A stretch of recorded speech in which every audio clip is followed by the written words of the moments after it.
denying he's a tyrant, so we got compliant. Pooled our cash to fuel the hobbit's habit. Oxy buying. I'd be lying if I said my head was better now. I just wanna scream at the top of my lungs, let it out. I stare at the clock and quickly head back to the bar and rub the dog that bit me. I should have stayed sober. Can't shake this hangover. In fact, my brain's a blur. I can't tell right from wrong. I should have stayed sober.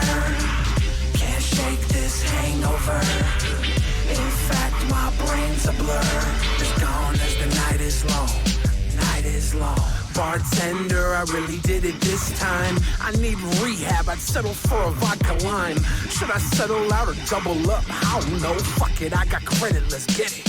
I'm on a roll, like the honor roll, except the opposite. Slap a motherfucker in the mush if he's talking shit. I call apocalypse, munching on some nacho chips. Waitress got me waiting. Where's my fucking tacos, bitch? I get 86, I better watch my filthy mouth. Security is on my ass and got me feeling guilty now. Really? Wow. I'll tip her out like 60 bucks. Cool again? Yeah? Well then let me get a titty fuck. She's pretty what? Ain't a man allowed to flirt? It couldn't hurt. I mean, maybe she is down for dirt. Four-letter word, I'll let her work buzzing hard. Wrestling with the shadows in the dungeon of my heart. I should have stayed sober. Can't shake this hangover. In fact, my brain's a blur. I can't tell right from wrong. I should have stayed sober. Can't shake this hangover. In fact, my brain's a blur. It's gone as the night is long. Night is long. So I drink to forget all the things I regret. And the pain in my head is the thanks that I get. The blank that I draw from the previous night is the only thing making this right. Right? Wrong. Blackout for a moment, then it's all night long. Quarter in the jukebox, another fight song. Punch you in the face just to prove that I'm strong. I'm gone, twisted off the mixture of the whiskey bitters and the sniff I did off of your sister.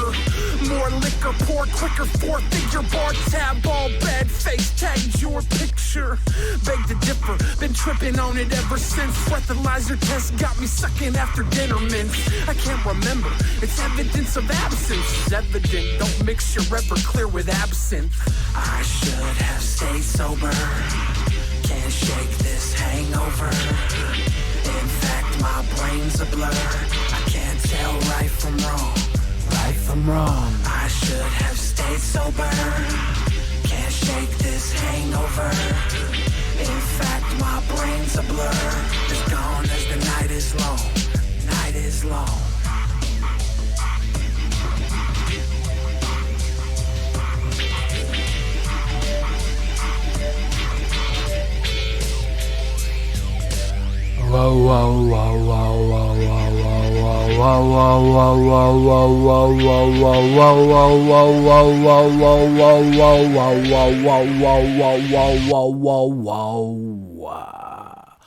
What's up, everybody? How you guys doing tonight? Remember to like this stream. If you don't like this stream, then I cry.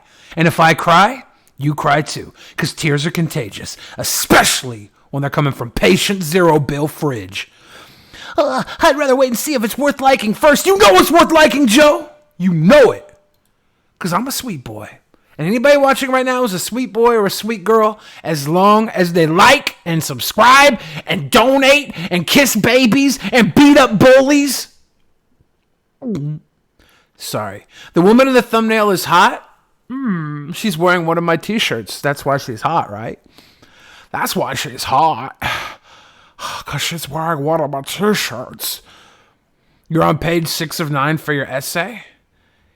Also, make me like your stream because I'm not feeling it. All right, Zach. I'm going to make you like the fucking stream. If you don't like the stream, I'm going to eat garbage-ass pizza. You really want to see me get fat? Is that what you want? You don't have to kiss babies, okay? That was an euphemism.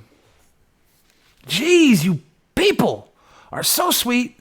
Not fickle at all. Not fickle at all. Eat the pizza box. It's all fiber, right?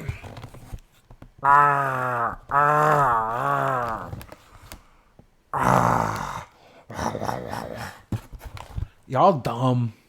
I'm not eating a pizza box. Shoot. Why no DP tonight? I believe Benjamin had prior engagements this week. Don't feel attacked. I apologize. Here, you can have some of my cherry vanilla soda. You're getting a surprise special shout out in the next few days, Billy. Thank you, Lord Vader. I really wanted a surprise shout out. I really did. I really did. You guys want to see what a delicious pizza looks like? Like, does this look like real pizza to you? I already ate half of it. You like that? It's cauliflower crust, so it's totally keto. It's not keto. It's close, though. But I haven't been doing keto exactly lately. You be shouting me out in the video? Hell yeah. You bought a cherry vanilla soda at Whole Foods the other day, Joe F? Does your pizza have pesto sauce on it? Because mine does.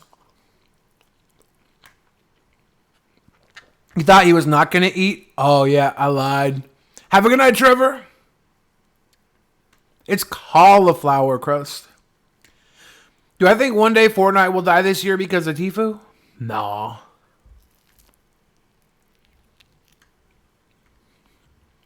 Fortnite will live forever. And if it dies because Minecraft beat it. That's all. Vomit diarrhea pizza? Is that what this tastes like to you? It has peppers and pesto and white sauce on it.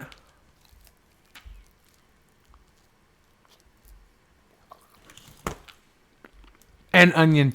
Why do you think Fortnite might die? You guys like how I got my audio fixed just so you could hear me chew pizza? It's called a mukbang.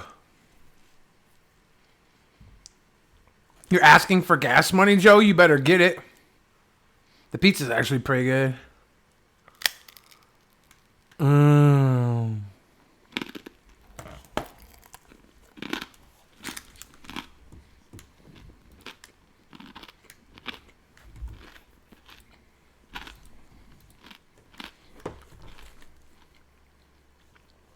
Only play PUBG.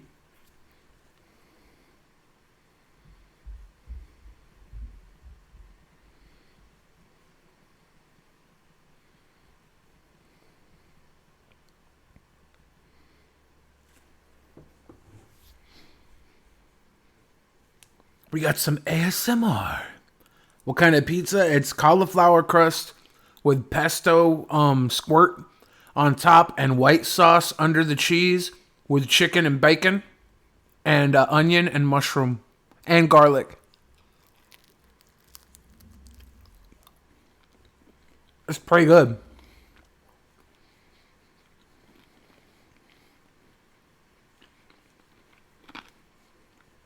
I didn't mean to make you feel hungry.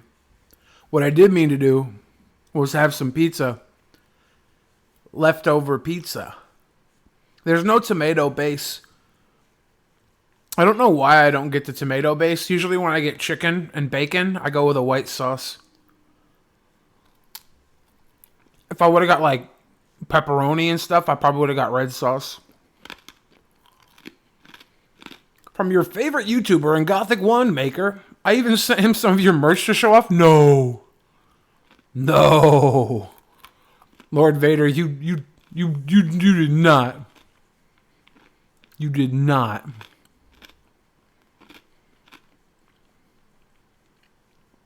Joe the Finisher Burns. Entering now, weighing in at 1,033 pounds, Joe the Finisher Burns.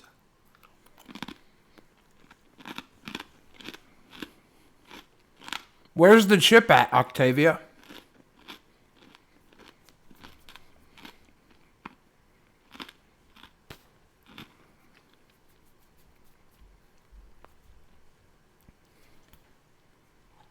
You need to make a dentist appointment?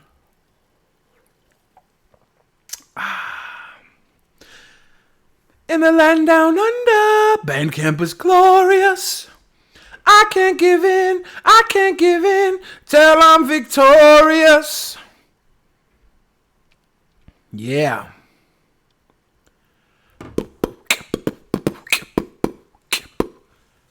I have to like sit back, relax, and enjoy myself because it's cool when I cause a cozy conditioning, which we create because that's our mission. And listen closely to what we say because this types of shit happens every day. I woke up around, I don't remember what time I woke up. I'm not a juggalo in the thumbnail. I'm an it. Your left front tooth?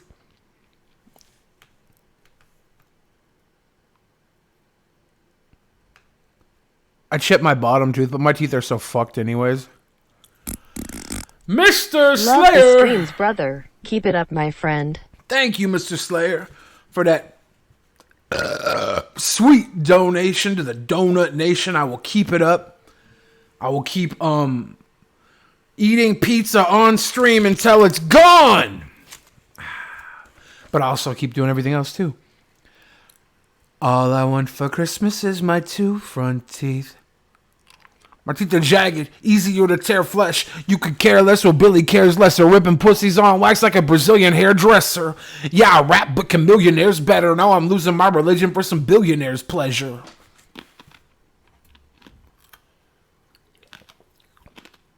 Keto pizza. It's cauliflower crust, so it's more keto than regular pizza. But I haven't been strict keto for a while. I've been calorie counting and going low carb, but I haven't been like trying to aim for ketosis. I might go back into it. Is this a feeder stream now? Gross. Yeah, Zack Attack, it's a feeder stream now. So your religion is gone? Like butt stuff? You know what losing my religion actually means? That's me in the corner. That's me in the spotlight. Losing my religion. Losing your religion means getting angry. You're losing your composure. Losing your religion.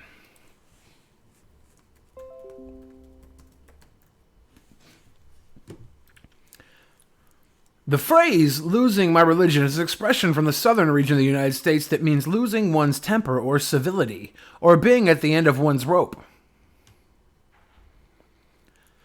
Everyone send Billy food. You should collab with Jareth Gawain, Dude Spits. I don't even know who that is. I have to look into that. Hello. Hey, Hello, Joey. wanted to try some of your pizza. You can't have any. It's got dairy. Are you sure? Yeah, it's got dairy. It'll make you sick. It's got a lot of dairy, Joey. It'll make you sick. It's got a lot of dairy, Joey. Just want a little. Just want a little of that. Just a little. It'll make you sick. Can you eat dairy? Not anymore. Can't eat dairy. You better not eat this then. Can I smell your breath? What am I just figuring out? Can I smell your breath? That's good pizza. I made Joey smell my breath. That's really good pizza. That's really good pizza. Some of the best pizza I ever had. Oh, It's got pesto on top. oh God. That's a great addition. That's a great addition. The cherry vanilla, I got The some pizza too. does have some carbs, I got but cherry. not a lot. Is that sugar-free cherry vanilla? It's 0 sugar. It's for a boy that wants 0 sugar in his soda. That's me. I want 0 sugar in my soda. That's you. Hey, look, it's you.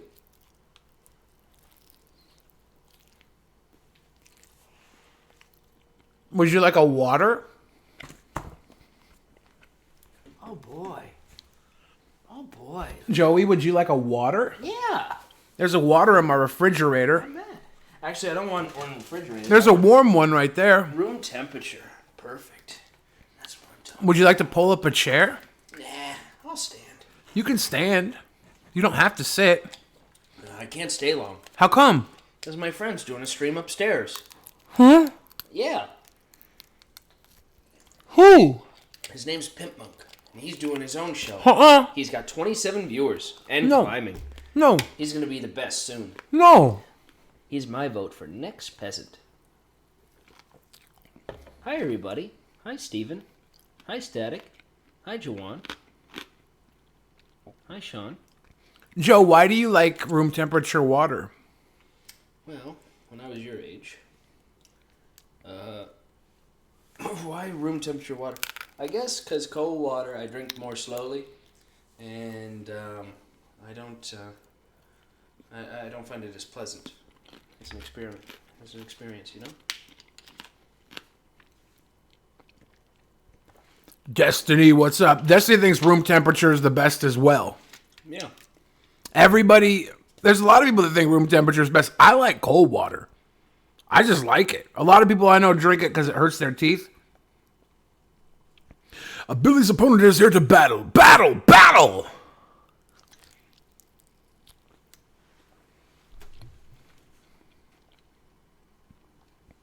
Is Joe my girlfriend now? No. Joe, how many girlfriends do I have? Real ones? Yeah. Like ones. Define a girlfriend for me, so I don't say anything stupid. Somebody who is a girl that lets me touch their butt. That lets you touch their butt. 2. No. 2. Are you one of my girlfriends? No, I'm not a girl.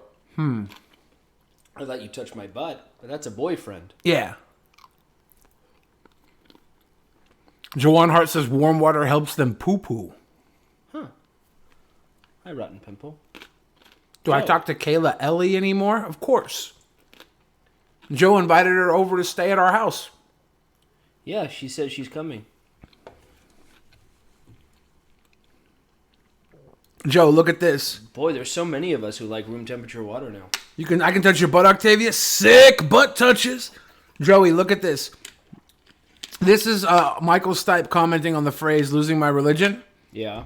The song "Losing My Religion." Who's the songwriter? Who's number one in the songwriter list? Michael Stipe. No, look at this name right here. Oh, Bill Berry. Yeah. What's my name, Joe? Oh. What's my name? What's my name? Billy the Fridge. That's my stage name. What's my name on Facebook? William Berry. I'm gonna go to Facebook really quick. Billy Berry. Don't dox yourself. I'm gonna dox myself. I hope there's no buttholes on my Facebook page. That would be really bad. William, what's your middle name? Look at this. This is my... Tell me your middle name. This is Benjamin. My middle name's Benjamin. William Benjamin Berry. Look at my Facebook page. It says Bill Berry. And right here, number one songwriter is Bill Berry on the song R.A.M. Did I accidentally write Losing My Religion? Is that why I like to sing it so much? Yeah, exactly. Billy and Joe, what porn should I watch? Don't watch porn. It decivilizes you. Kills your androgen receptors as well. You don't need porn. You can just be a sweet boy and Yes. enjoy yourself. Make porn. Don't watch porn. Make it. What does that mean? It means suck me. No, I'm eating pizza. You're going to ruin my pizza. I'm not 40 years old. He's 43. It's not true. My friend William the Refrigerator is 43. He is 5 feet 8 inches. He weighs 700. None of this is true. Pounds. He's also Snow Sniper says, yo, today this insane kid got expelled today at my school for groping one of my friend's girlfriend and other girls, and now he's a legal sex offender at the age of 15. So you're able to be labeled at that age, Billy. Mm-hmm. Was I saying that 15-year-olds can't be sex offenders? Did I accidentally say that? You did say that when you were defending your fucking Onision friend. Everybody knows. Jesus. I saw that video of you basically crying on camera. It was pathetic. It was pathetic. I'm a sweet boy. It was pathetic. Did everybody see that? I don't know. It's all caught me by surprise. It's like you just learned about it just then. It's like you put it on almost. Are you crying? Were you crying? I didn't think so. I wasn't crying. Were you trying to manipulate people? I wasn't trying to manipulate anybody. Were you being sincere? Mm-hmm. You promise? Mm-hmm. Did anybody see that? That video?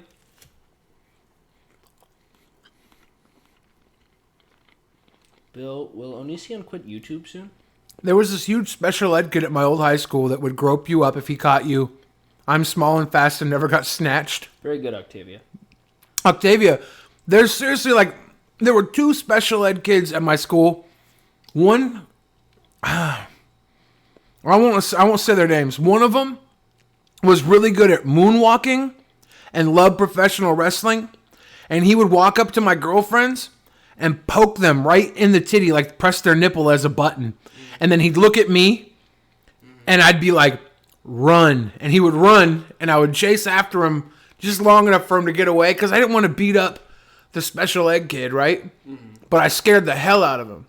But he would do that all the time, and I feel like I should just beat him up to stop him from molesting. No, your MO has been offending sex offenders for years. That's not true. That's what you're And there doing. was another It's kid. Now, that's what you did with the retarded kid then. There was another That's kid what that you had did kind of with like Australia. a Ricky Berwick swagger that would ride around in a scooter all the time.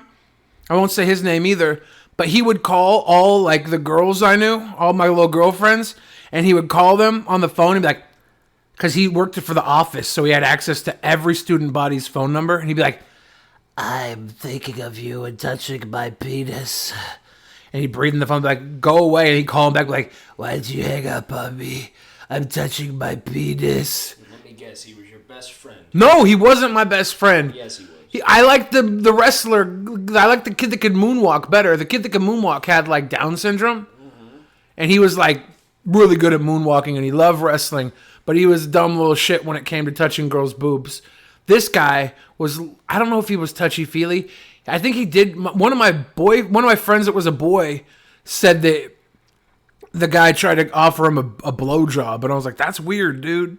That's weird. Any tips to help you? Yes, Sean. From what I hear, you're a short man. I recommend growing a few inches. Cammy loves tall men. Is that the Sean? Yeah, that's the Sean. The Sean's a short man, yeah. Cammy, he's not that short. How tall is he?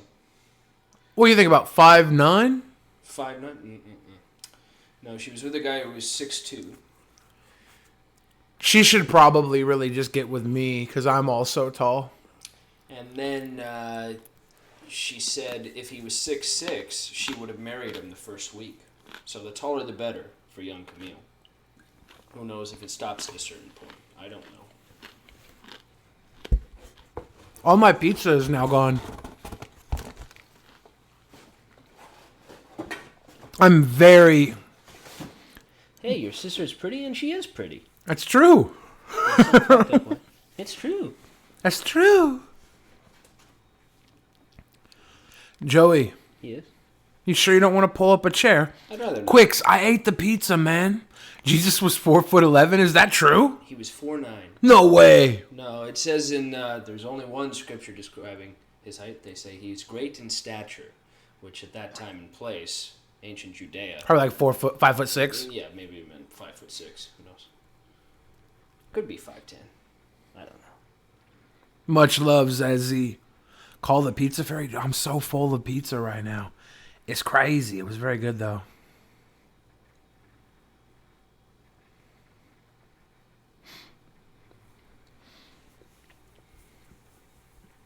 Billy should start the stream with random narco Mexican music, throw everyone off. I don't know what that is. Feed Joe the box.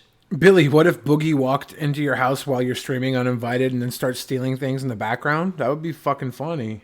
You would love it. I would love it. You'd be like, what are you doing, man? We're best friends. Why are you robbing me? And he'd be like, I was just using you. I'd be like, oh, anything for a friend.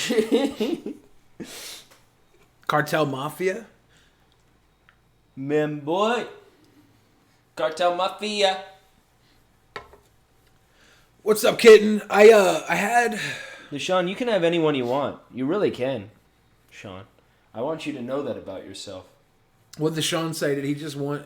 Your sister? He just wants my sister, but he can really have anyone. Your sister. I'll tell you the thing about your sister. She is a fine woman. Mm-hmm. Anybody who has her in their life is lucky. Joe, you should pull up a chair. Yo, Billy, you want a spoon by the fire with me? I guess. The time right now is 10:25 p.m. on the West Coast. Joe is asserting his dominance by not sitting. Yeah. Cammy is a diamond in the rough. That is her name, isn't it? Rose Black, I'm not reading creepy pastas right now. Should I? Should I start reading creepy pastas? You could. The scary stories you smell in the dark are within my own wheelhouse of history. Joe, kneel down when the national anthem is playing. America, America, God shed his grace on thee, and crown thy good with brotherhood from sea to shining sea.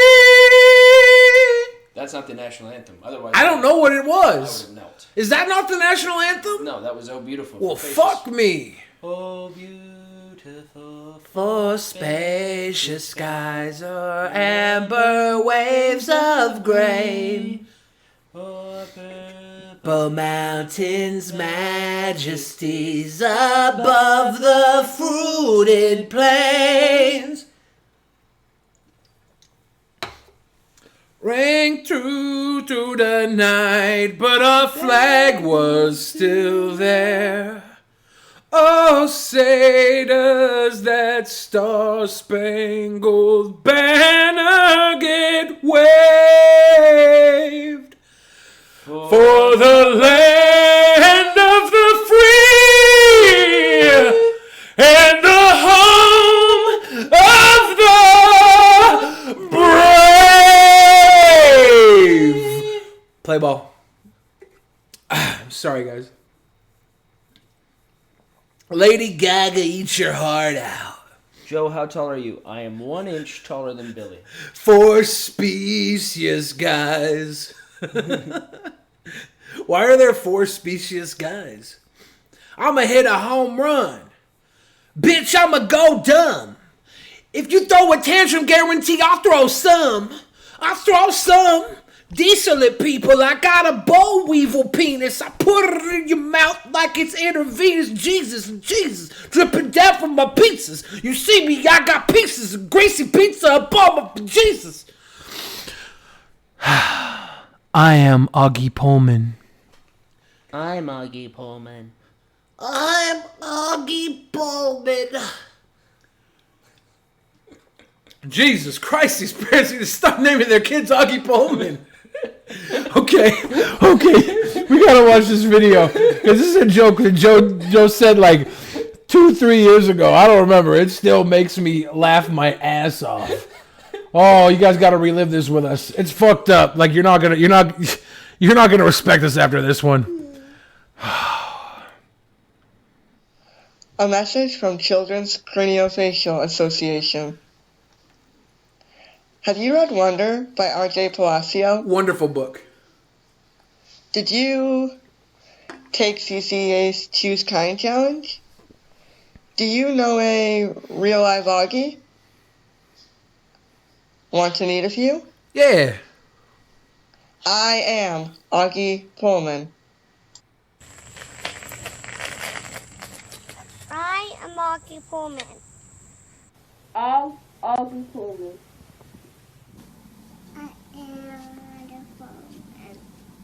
I'm Augie Pullman.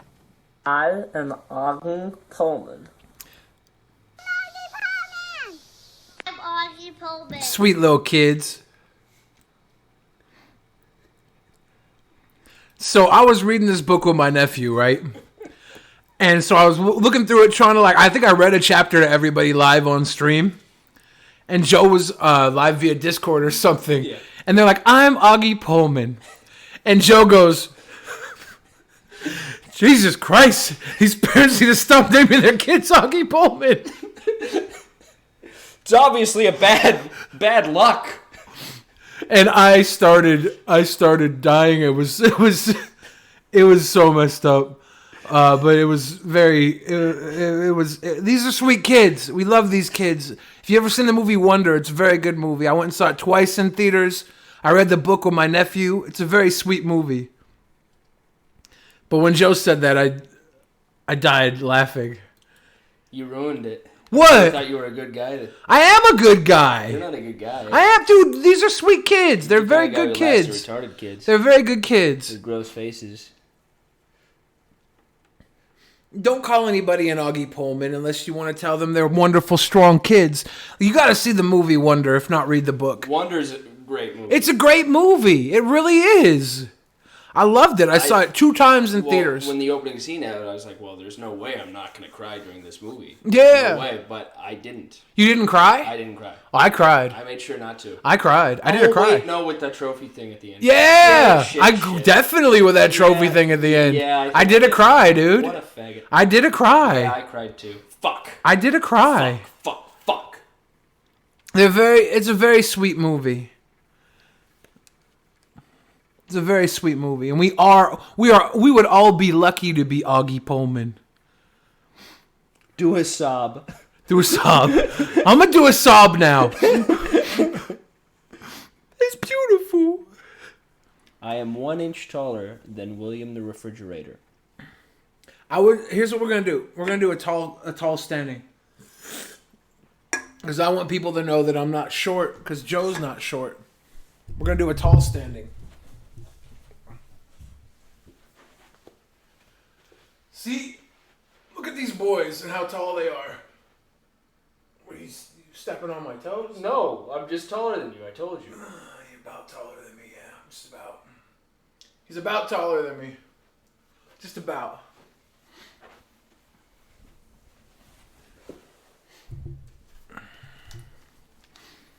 I'm Augustus Gloop. Tall boys kiss. They want us to kiss. Start a fridge clan. I hope more people share their opinions about you until you've changed your mind on the matter. What is he talking about? 14235 is right. He's right. He's here. He's right about Onishi. You know who that is? Yeah, 14235. That's Dark Angel, the guy with the face. Yeah, he's one of my favorites. He's Augie Pullman. No. He's not Augie Pullman. He's really smart. Dark Angel has been taking you to task over this Onision thing. It's about time that you fussed up to it.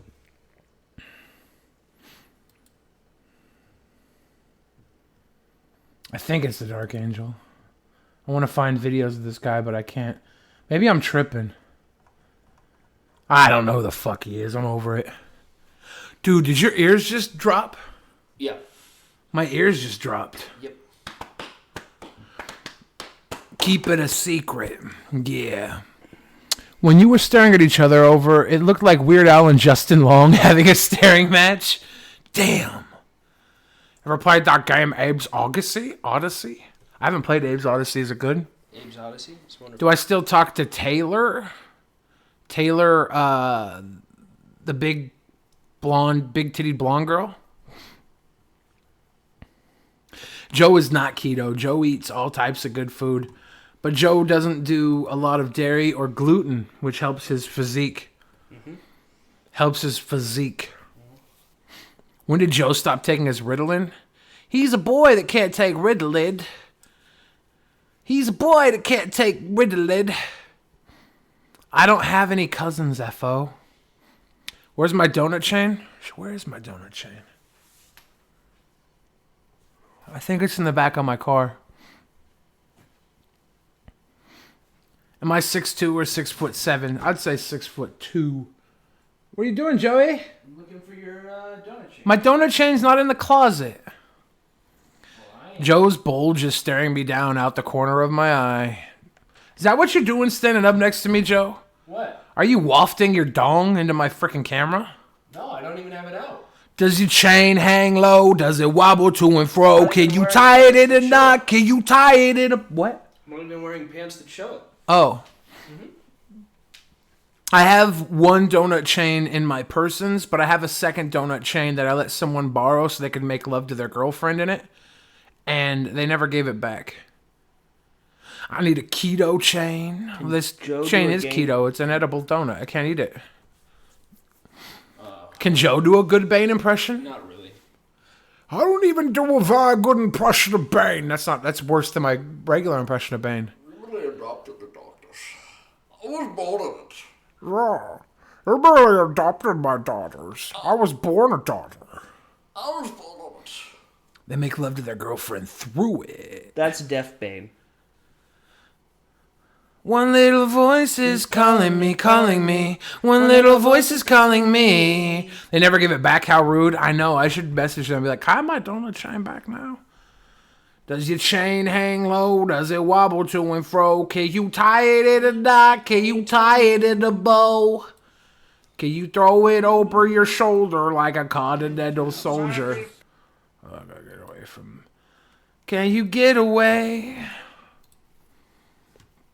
Can you get away? Drop their social. We'll get it back.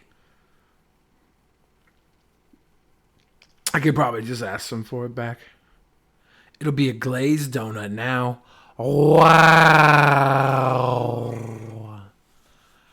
Wow. Joe, are you hyped for the KSI Logan Paul rematch? I don't know what that means. Cosplay kitten, that's not too far. You're just too far away for anybody to know whether or not the golden donny was glazed. What are you looking at? Why are you smacking your dick around off camera, dude? Stop it. That's improper. It's improper. Are you going back upstairs? Yeah, see you later. See you later, Joey. Goodbye. Thanks for stopping by. Thank you. Bye-bye.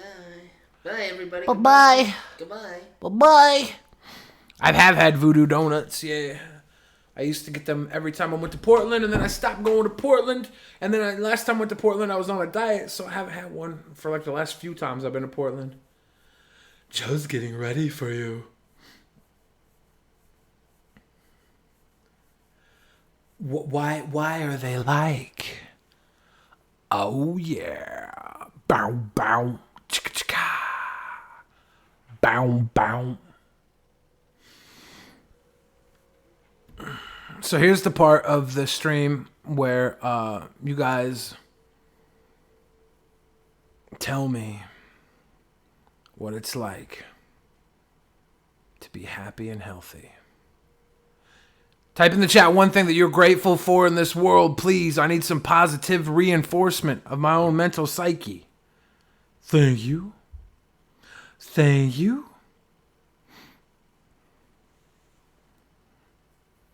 Okay, I'm looking now. You love your rum? Does Joe Boo love your rum? Joe Boo loves his rum.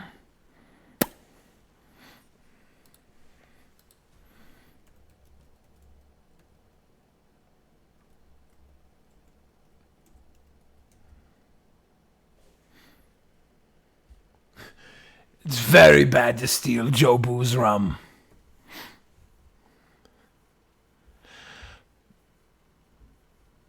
My crush and the girl I really miss. That's what makes you happy. I'm grateful I was born with a fat hog. Your new computer makes you happy.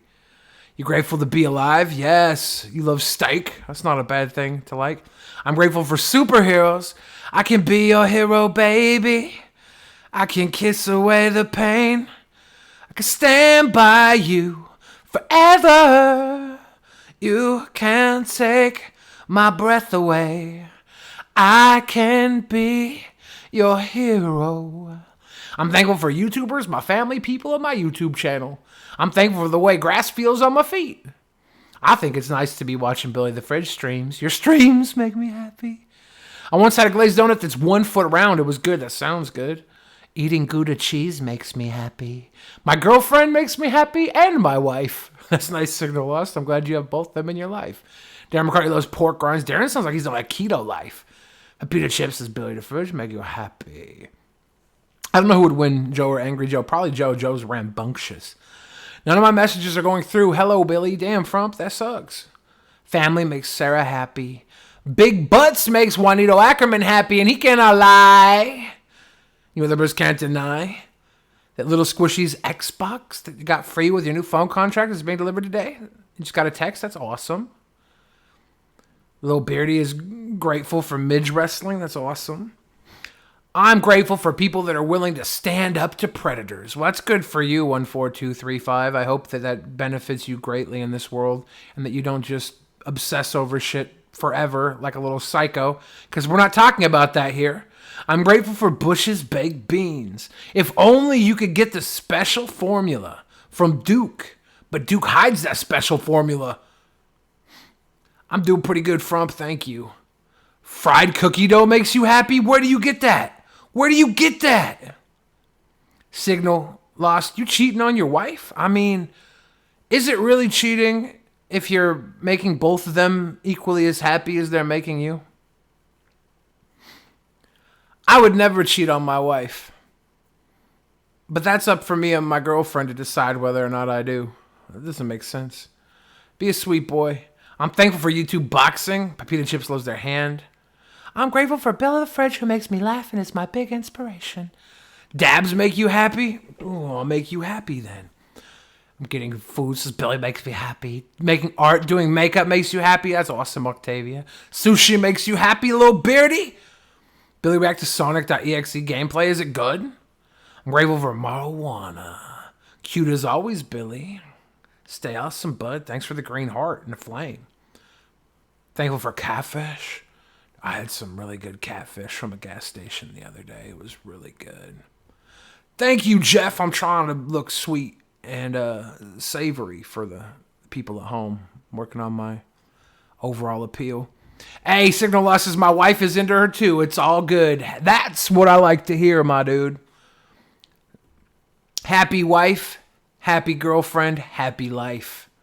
You grateful for bandanas? Yeah. How'd you know my middle name was Benjamin? You can get fried anything at a county fair. I don't go to the county fair.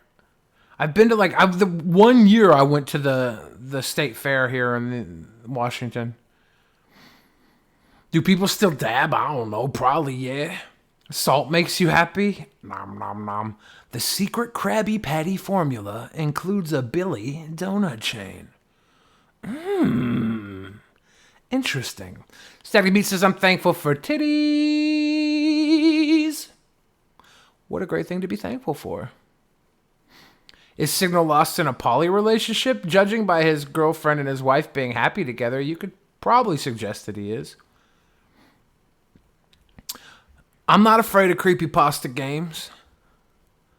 I'm thankful for spinach. I do like spinach too. Puyallup Fair meetup. Juma, is the Puyallup Fair still going? Anyone call you Benji ever? Nobody ever called me Benji. Billy Benjamin Barry. When I was a little kid, there was a movie about a dog that came out named Benji. I remember watching that. I never got called Benji, though. Billy, will you stream with Leafy one day? Probably not, but maybe. We almost streamed like a month ago. But then he backed out because he was a little like, I don't want to do it. I don't want to change my mind. I'm like, okay. Do the home improvement noise. A Red Ryder BB gun with a wood stock and red point scope. Not bad. Infrared point scope. I love saunas. Saunas are great. For 2 weeks, maybe I should do a Puyallup Fair meetup. Do the Puyallup.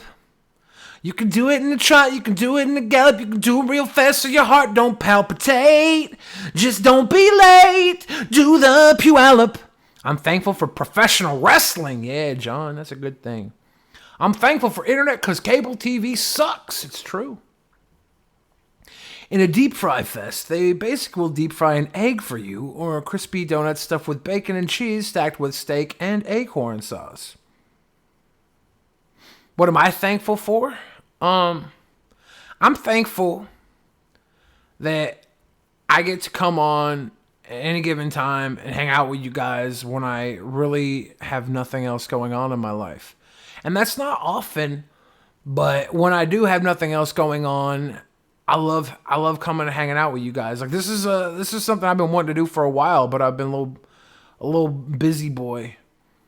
I was okay, here's what I was busy doing yesterday. I was busy moping around in like a funk. I had a funk. I was like, oh, I don't want to do anything.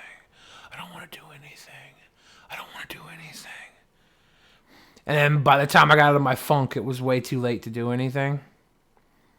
I went to go see a movie. I went to go see the movie The Goldfinch. When's DP coming back? I think we'll be back tomorrow. Who would win, the angry video game nerd or the nostalgia critic? Probably AVGN, but I don't know, man. I don't know.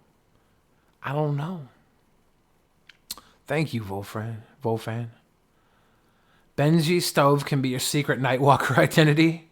Also, it made you pick the fridge. I chose the name Billy the Fridge kind of because my legal name is William Barry, and there was a football player from the 80s named William Perry, and they called him Refrigerator Perry, and people called me Refrigerator Barry when I was in high school.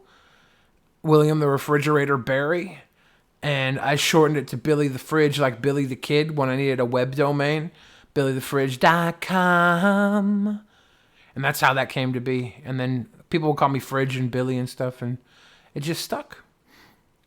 Billy the Fridge. How was Goldfinch? No spoilers, please. I didn't read the book. Goldfinch was, I think, 2.5 hours long, and it was good. It was good. It was an interesting film. Interesting. You're thankful for the original Baited podcast? Billy isn't your name? My legal name is William, but growing up everybody called me Billy. Billy. You should have played football. You would have been beast. My grades weren't good enough. But also I was like, I wanted to be a pro wrestler, so I was like, I don't want to play football. That's a fake sport. I'm going to go be a pro wrestler. What smells do I like? I like a good spice, a nice spicy smell, like cardamom, cinnamon, spices like that. I really like the smell of a girl's body. You know how they usually put lotion or stuff on their body? I like the smell on my hands after touching their body. It's very nice. I'll be like driving home or like, it smells good. Girl smells. Because guys never have girl smells ever, you know? You just don't. Like, guys have a very guy smell. Girls put all that like cocoa butter shit on them. I don't know if it's cocoa butter, whatever it is, lotion and stuff. And it leaves a good smell. A good smell. Billy likes the smell of his juicy farts. I don't like the smell of my juicy farts. I don't. I do like a nice laundry room smell. I walked into my room today and I smelled it and I was like, that's a good smell. That's a good smell. Not a bad smell at all. I was very pleased with that smell. You love cucumber, melon, vanilla, and woodsy smells. Those are all good smells. Lavender is a good smell. You love a guy's smell as long as he's hygienic? Yeah. Guy smells, as long as they're not stench smells. And you really shouldn't stink. Like, I have been in a position where I stink, but it was because I wasn't fresh. You know what I'm saying? I wasn't fresh. And I try and be fresh all the time. Fresh, pressed like $1,000,000. Through all my white khakis and my all blue chucks.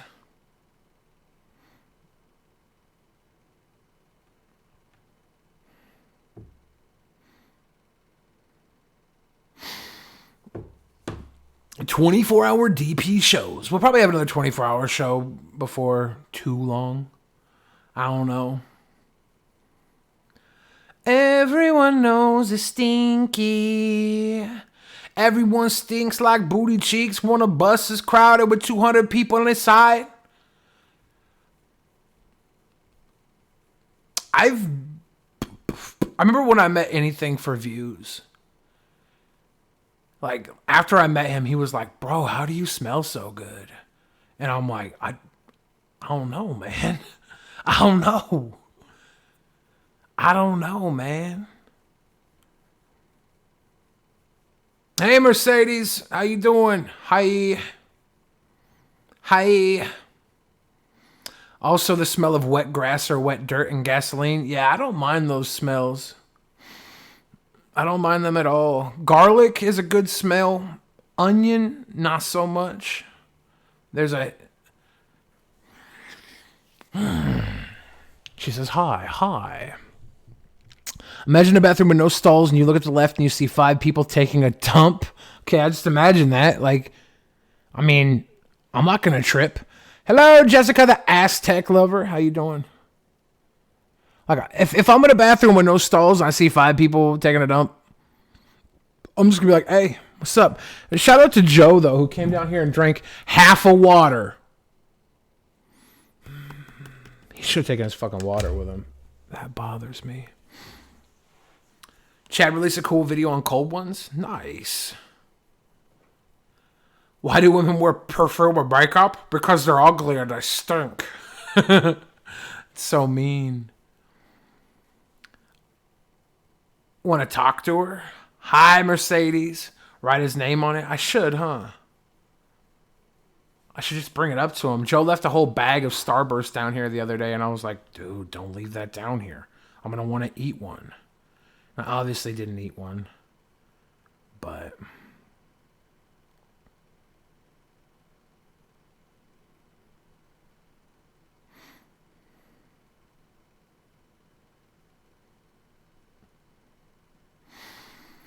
I love you, a bushel and a peck and a ring around your neck. Hello, Blasian.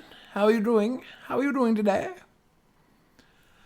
I love you, a bushel and a peck and a ring around your neck. Do I smoke the green? Not so much. I gotta find a good strain that doesn't make me pass out. I usually get high and then just get hungry and tired. I hate that.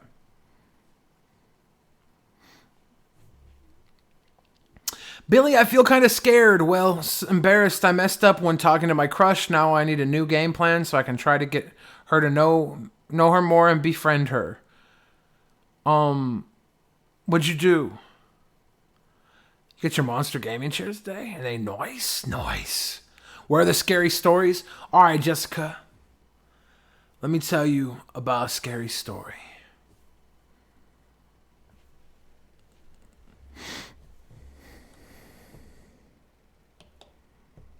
When I was a small child, there was a room in my house that I was not allowed to go into.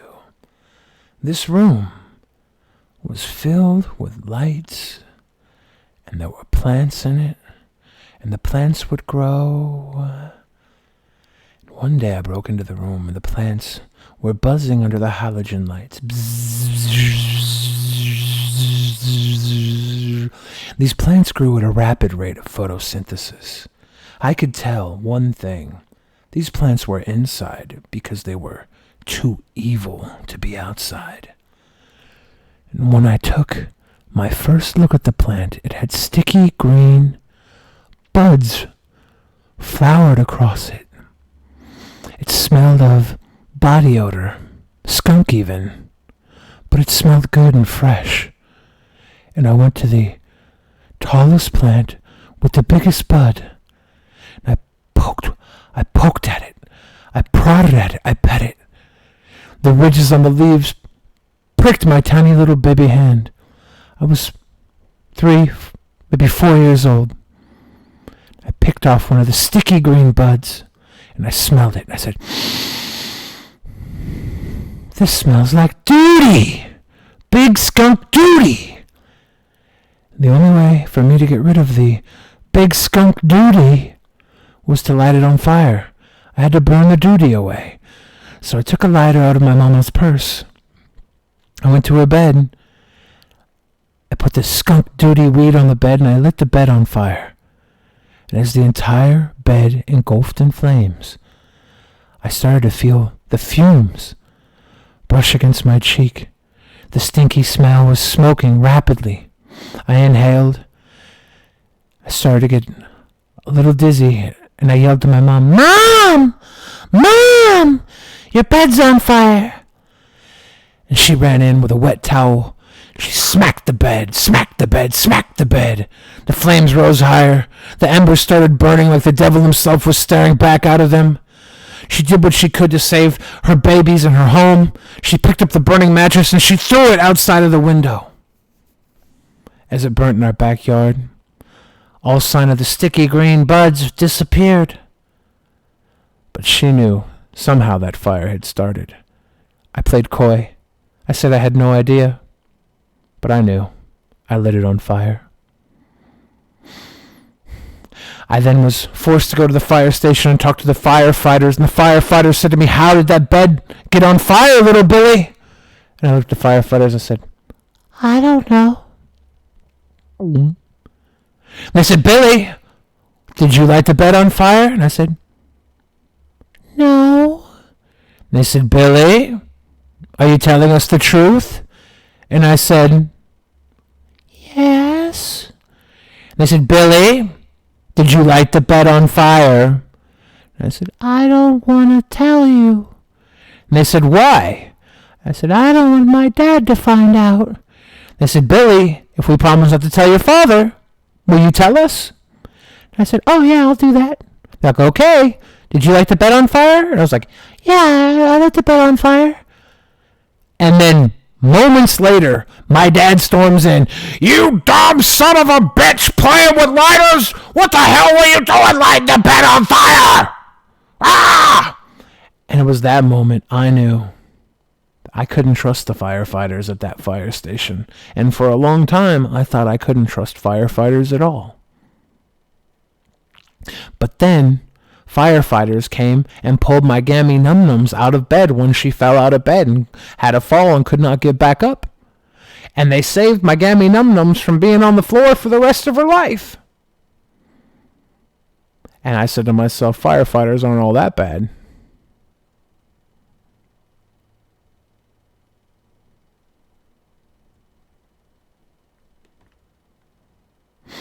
I don't really know if that story was scary enough. But it scared me. Deny, deny, deny. Yeah, that's what you gotta do, man. You love it. Do you love little voices? Do you love little voices? Life is terrifying. Yeah, for real. So that story is actually not 100% true. I didn't light the bud on fire to get rid of it. Even though we did grow weed in our shed, I would get to go out and water the plants and stuff when I was a little kid, when I was 4 or 5. I actually lit the bed on fire while I was jumping up and down on it and smoking cigarettes with my little sister. I was like 4 years old, 3 years old, smoking cigarettes, jumping up and down on the bed. And then I saw the tag on the mattress. And back in the day, they had tags that said, "Do not remove this tag under penalty of federal law." And that was so that you would know that you were not getting a used mattress. Because the tags would be like fresh and brand new. You couldn't tamper with the tags or some weird shit like that. And I lit that tag on fire while smoking cigarettes when I was like 4. And the bed lit on fire. And I went and told my mama about it. But it was an amalgamation of 2 different stories. My donut chain is in my car. It's in my car. Hello? Does anybody else want to smoke with a cigarette with me? Hi. Hi, my name's Little Billy. And I'm smoking with cigarettes. This video will self-destruct in 5, 4, 3. Shit. Cigarette. Smoking with cigarettes. I'm a bigger bruh, puff a cigarette. What you figure, huh? Hit you in the figure four. Little Billy was naughty. I was naughty. I had a dog named Gideon, and he would sneak through the backyard of our backyard through a crack in the fence near a tree and go into our neighbor's house. And one day I snuck through the fence with him, and the neighbor's back door was open, and he ran into their house and started like running around, knocking shit over in their house. And I followed him in, and I was like knocking shit over with him, like, come home. Come home. It's time to come home, Gideon. Gideon, follow me home, Gideon. And he'd be like, "Ruff, ruff, ruff, I'm a bad dog, ruff, ruff, ruff." I'm like, no, Gideon, you don't want to do that. We gotta go home. And then he got tired of making messes, so I think someone pulled up into the house. We could hear someone pull up, and we're like, oh shit. And we ran out. We ran back out through the fence. And the neighbors were like, somebody came into our house. And I think it all got blamed on the dog. But I was like 4 years old anyways, so it wasn't really my fault. I was a dumbass little kid. FBI pulled up to my joint. When I was older, a friend of mine was being interrogated by the FBI. And during his interrogation, they were like, what do you know about Billy the Fridge?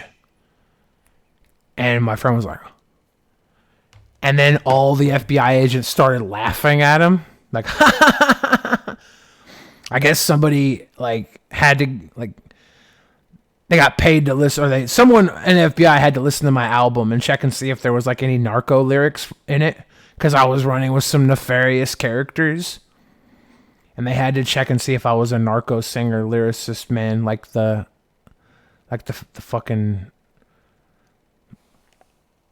mariachi mafioso singers.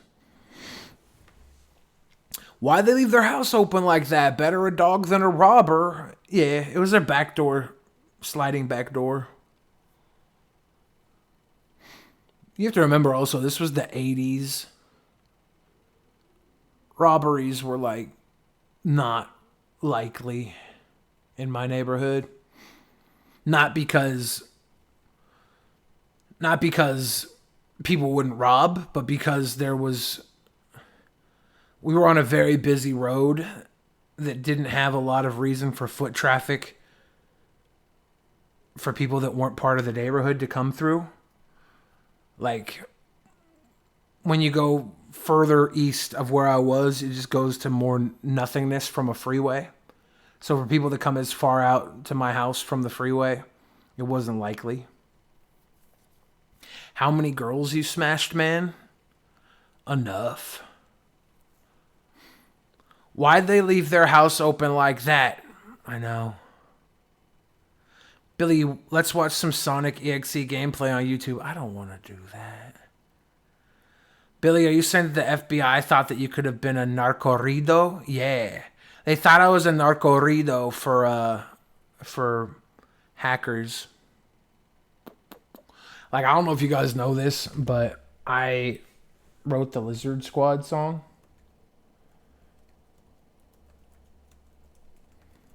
That got like played all over the internet when they were hacking. Back in their hacker days. Last Christmas, I gave you my heart. The very next day, you take it away.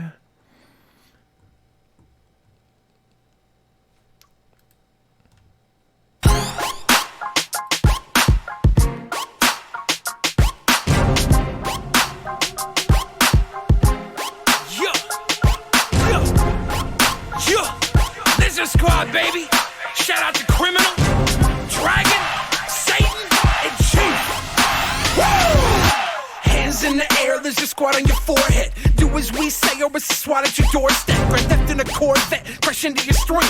DDoS, Xbox, PlayStation, and Steam. Living the dream. Your team probably hate this. Who you think helped write ID cracker hacking the Craigslist. Redirect pages, we took down Destiny. FIFA, Call of Duty, and we grounded your Smedley. That's the recipe, our squad is the nicest. Affiliate with ISIS, probably on a no-fly list. Fuck a virus, control game over Zeus. Feds took it down, we built one bigger in use, and that's the truth. You better believe, bro. We some wild boys, we hack Steve-O. Hack Lil B.O. and squad we trust. All of your base got belong to us. Hands in the air, there's a squad on your forehead. Hands in the air, there's a squad on your forehead. Hands in the air, there's a squad on your forehead. Hands in the air with the squad at your doorstep. Lizard Squad, baby. Lizard Squad, baby. Lizard Squad. Lizard Squad. Hands in the air with the squad at your doorstep. Tell you crime plebs that it's Simon Says. You do as I say or you're dying next. I'll chuck Brian Krebs off a giant ledge. His fuckboy security is lying dead. I'm supplying web, I'll catch a fly in nets. Divert Sony execs in their private jets. We the bomb, baby, no denying threats. Not a trace, no case with testifying feds. We're styling friends, you don't understand our upper hand. We make a hit, then it's back to the onion land. Keep it running, fam, build the biggest botnet. You ain't been SWAT yet, wait until they knock next. Sierra Hotel, India Tango. Shit, should've known that you can't arrest a mango. Heck a bankroll, heck a little coin. There's a squad, I'm the last to join. Hands in the air, there's a squad on your forehead. Hands in the air, there's a squad on your forehead. Hands in the air, there's a squad on your forehead. Hands in the air with the squad at your doorstep. Lizard Squad, baby. Lizard Squad, baby. Lizard Squad. Lizard Squad. Hands in the air with the squad at your doorstep. And that's the story, yo. It's kinda like a memorial. Lizard Squad, baby, and it's over. It's over. Leave the hacking to like North Korea, man. North Korea is the best Korea.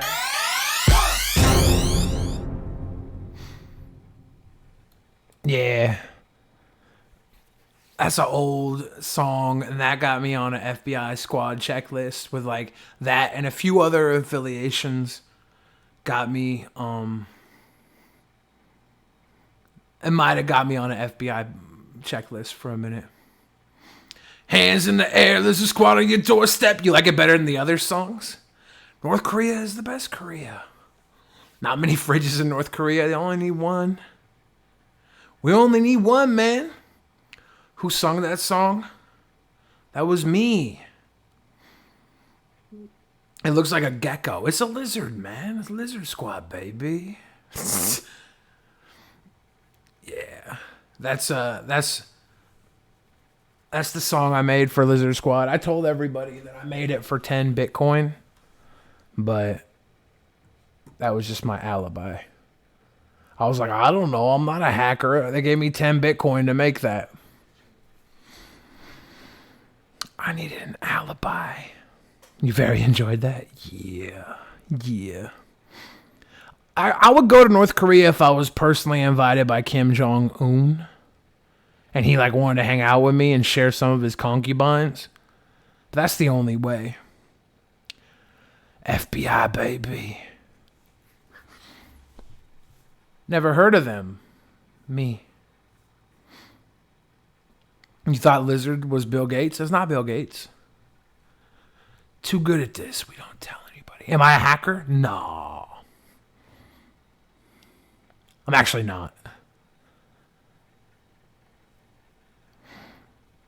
Playing basketball with him and Dennis Rodman, I would do that. Have I seriously been to North Korea? No, I have not been to North Korea.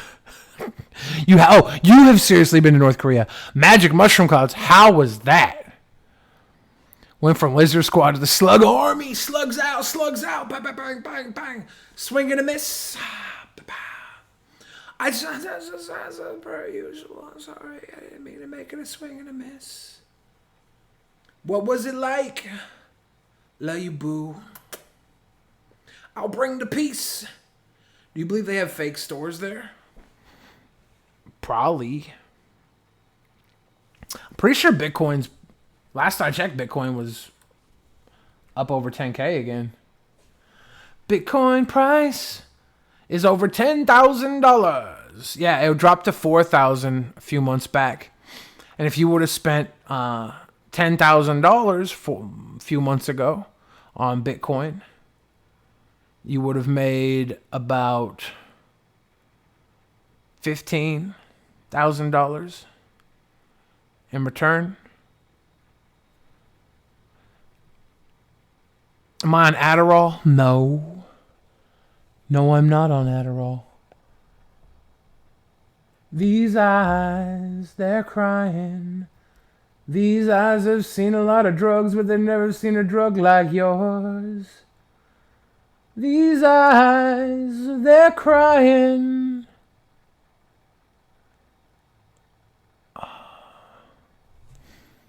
I don't do Adderall. Never have. I don't have the Bitcoin, no. I spent my Bitcoin on bullshit like pizza, yeah. You love this stream? Sweet. Don't waste the Adderall, Billy. I'm not going to take any Adderall, dude. I've never taken Adderall in my life, and I'm not going to start now. The Guess Who best Canadian band besides Rush? The Guess Who is the best Canadian band besides Rush?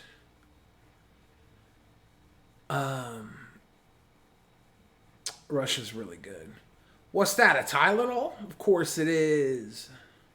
It's not a roofie, kitten. You think I'm the type of guy to use roofies? Never that. You like syrup or powdered sugar on your French toast? Why not both? Why not both? I'm super chill with a sugar pill. No, but Joe? On the other hand, can I review your buddy's rap on YouTube? You think it's pretty legit? How many views does he have? What's his rap? What's his name? Let me know what his name is. Well, well, well. Now we see. Is it a sleepy pill? Is it a night-night pill? Lullaby and good night. Go to sleep, little Billy. Someone just replied to a tweet I made with the Jizz Master. That was their reply. And within context, it's actually a very good reply. Indubitably.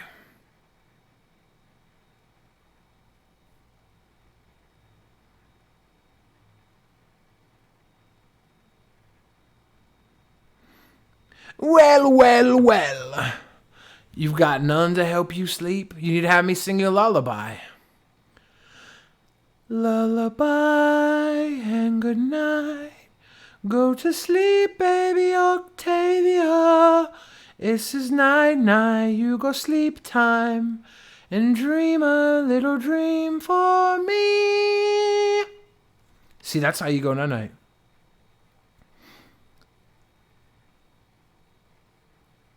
I prefer meth, and I'm pissed because I can't get any right now till tomorrow. Damn.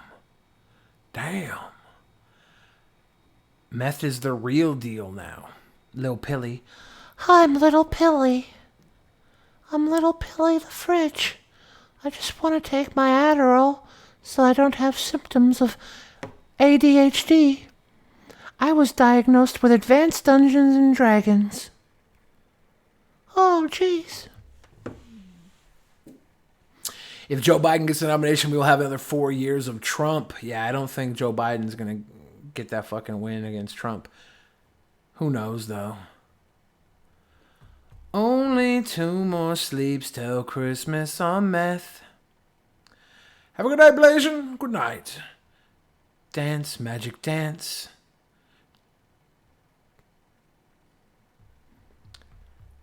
Ooh, woo, woo, woo, woo, woo. NASA's watching. Cunny Chris. Hi, I'm Cuddy Chris. Want to make a fart? Wow, that was a fart.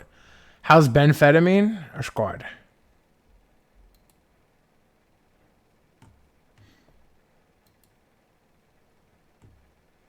Hey Google, play some music. Okay, playing music. This for you,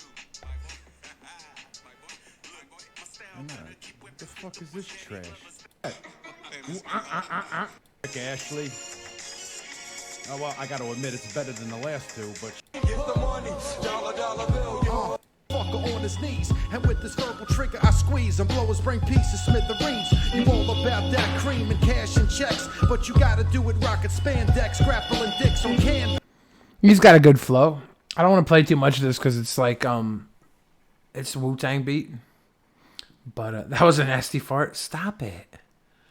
Good night, Mr. Slayer. Thank you, by the way, for kicking it tonight and kicking in a little love on the stream. Appreciate that. You think Trump will probably beat any of the Democrats running? I don't know, man. I feel like if Andrew Yang got the nom, he appeals to the kids. But a lot of people are saying you're in a panda onesie. Prove it. Send pics. But I don't know. I don't see Trump losing this year, just the way things are going. Cheers. Yeah, thank you, Slayer. Have a good night. Benzoferin? Like a benzo? I never had a benzo. My fart buddy is true. If Yang Gang gets it, you're voting for him. If you look at like other presidents that won, like Bill Clinton and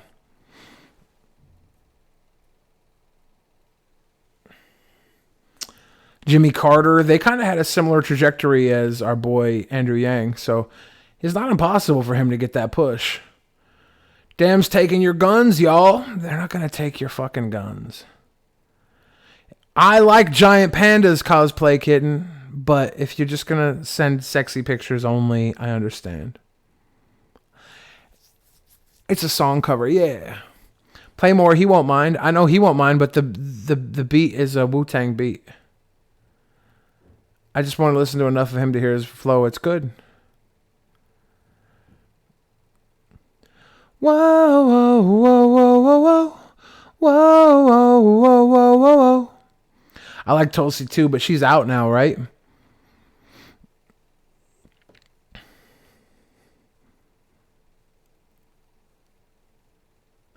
Yang Gang. Have a good night, Snow Sniper. Yang is definitely not getting the nomination. It's either going to be Warren or Sanders. Let's stop pretending Yang has a chance just because his minority of followers are extremely vocal. You know who was polling lower than Andrew Yang is right now around this time? A young president named Bill Clinton.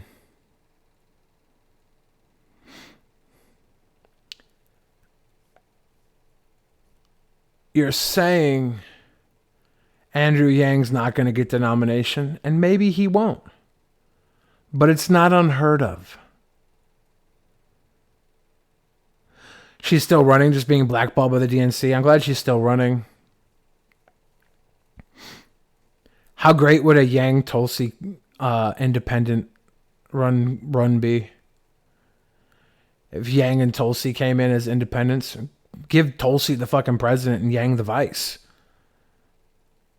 That would be a fucking dope-ass indie card. A little independent runner-up. Fuck shit up. People are like, I'm going to vote for Biden. What a thumbnail. What a maroon. Andrew's authentic, but also Andrew Yang is coming to the table with actual solutions to problems that he sees in America, problems people have. When Trump came with solutions to problems, his solutions were like, we're going to build a wall. We're going to make Mexico pay for it. And it hasn't worked. And it was a little crazy, but he had a solution. Right now, everybody running seems to be running on, we got to defeat Trump. We got to stop Trump. We got to stop Trump. They're playing into public fear. They're saying, vote for me so Trump doesn't win, not vote for me so you get this, this, and this out of the fucking country.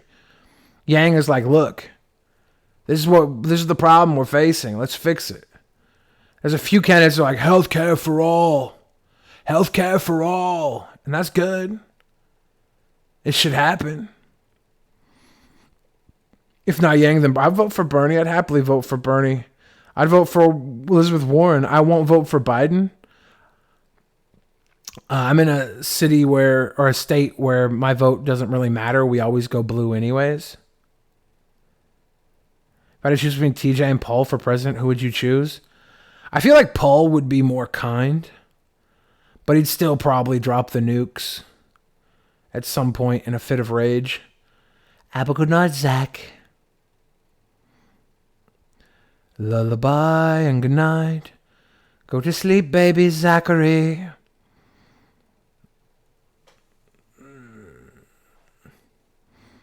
Trump, man. I'm glad you're surviving that snake bite, dude. I'm glad.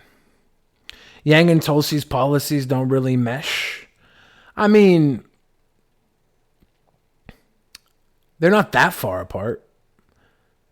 Tulsi brings in a very like a military reform. Yang brings in an economy reform. Tulsi wants to bring in certain social programs. Yang wants to make stimulus programs. I feel like together they could work on some, like if she took focus on certain things and let Yang focus on other things. Like she was the commander in chief and Yang was free to just run economic shit. How old are you and how long have you been into music for? My issue is the UBI isn't taking into account the different costs of living around America, and if you get benefits for low income, you either have to give up your benefits or opt out of the UBI. Well, yeah, that's the thing, right? If you get benefits, you just take whichever benefit is higher, right? If the UBI is higher, you take the UBI. If your benefits are higher, you take your benefits. These are people who are already getting part of the social programs. The UBI is for people who are living paycheck to paycheck and have no social programs to benefit them. Yeah, Biden versus Trump, I'm not voting. Then you have less than everyone else at that point. You have your benefits, which are going to be less, or they're going to be more than the UBI, or you're going to have the UBI, which is going to be more than your benefits, right? You're already getting a payout, though. How much of that UBI comes from taxpayers? I mean, it redistributes tax dollars in a stimulus. And it's a stimulus at such a grand scale that you start to see people becoming more and more prosperous due to having these bootstraps that they were told to pull up that they never had. And now they have some bootstraps to pull themselves up by. I don't think it's self-defeating at all. I think that it's a stimulus, like all stimuluses have been, but it's a stimulus that actually has some long-lasting effect.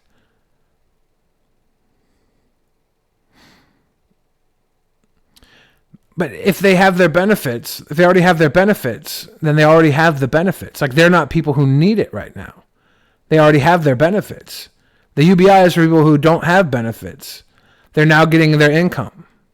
That person's already getting an income, right? Did I see Yang's anime intro? I did not. There will always be lazy people. Now we're going to give lazy people money. Yes, we're going to give lazy people money. And I'm going to tell you why that's a good thing. A lot of people are lazy because they don't have many options. Now, with $1,000 a month, they could go buy a prostitute. They could buy a lot of marijuana. They could go to lunch more than they would go before, and they'll feel better about themselves.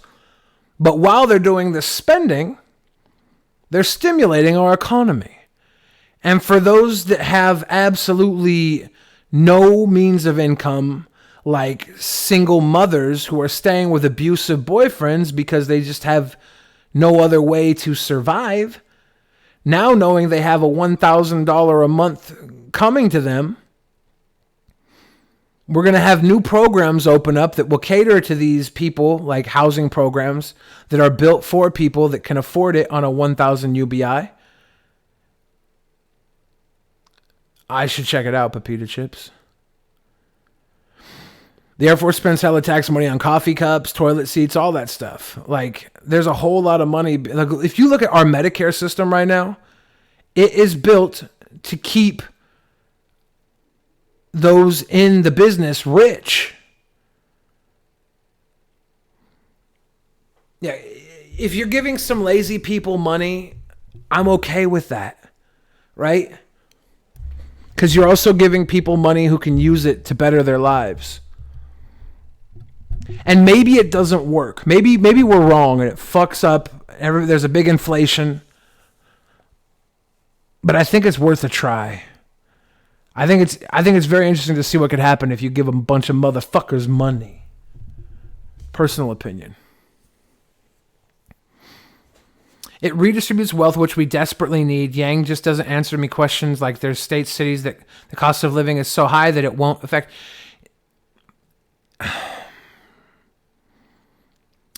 If the cost of living is high in a state, the chances are that state has a lot of more opportunities for people to earn.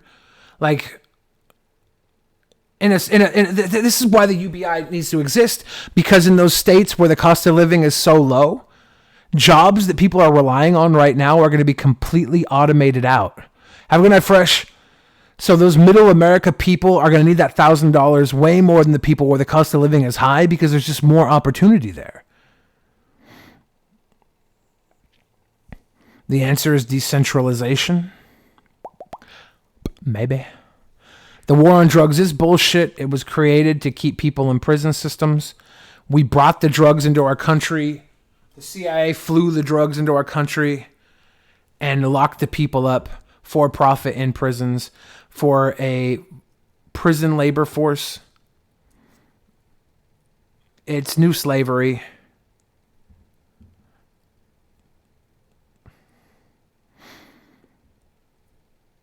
If everybody had $1,000 more a month, I think you would see a lot of people bettering their lives to the point where they were making a lot more than $1,000 a month. It really takes money to make money.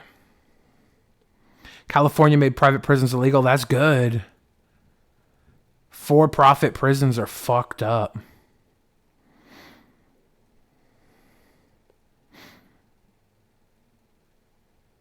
There's got to be a catch to that $1,000 a month. Some people say that we'll have inflation target us, and that $1,000 a month could end up turning into about $750 a month worth of buying power.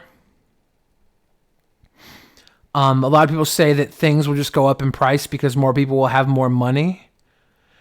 And I think that that's not what's going to happen. I think now that more people have more money, there's going to be more competition for that money.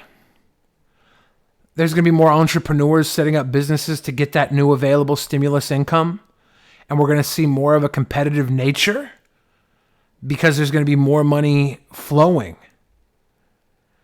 Like, if all the cell phone companies just decide to raise their prices, that one cell phone company that drops their prices, knowing they're going to be able to get those clients, are going to see a huge burst. It's all about taking that risk in that moment to get that money honestly. Everybody's like, if you just raise the price raise the income people get, people will just raise the price of everything. Then they're pricing themselves out for those people that are brave enough to stay in that market and get that money.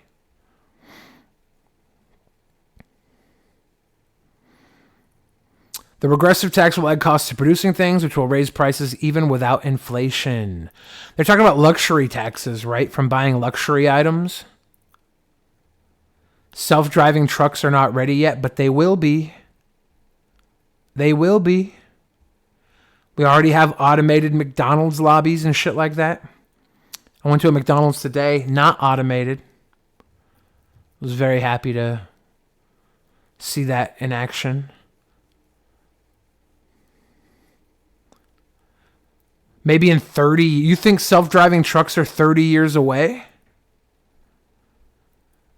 I think we're talking by the year 2030, we'll have a full fleet of self-driving trucks.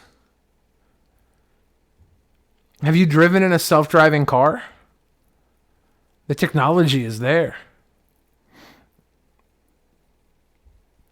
It's just being fine-tuned.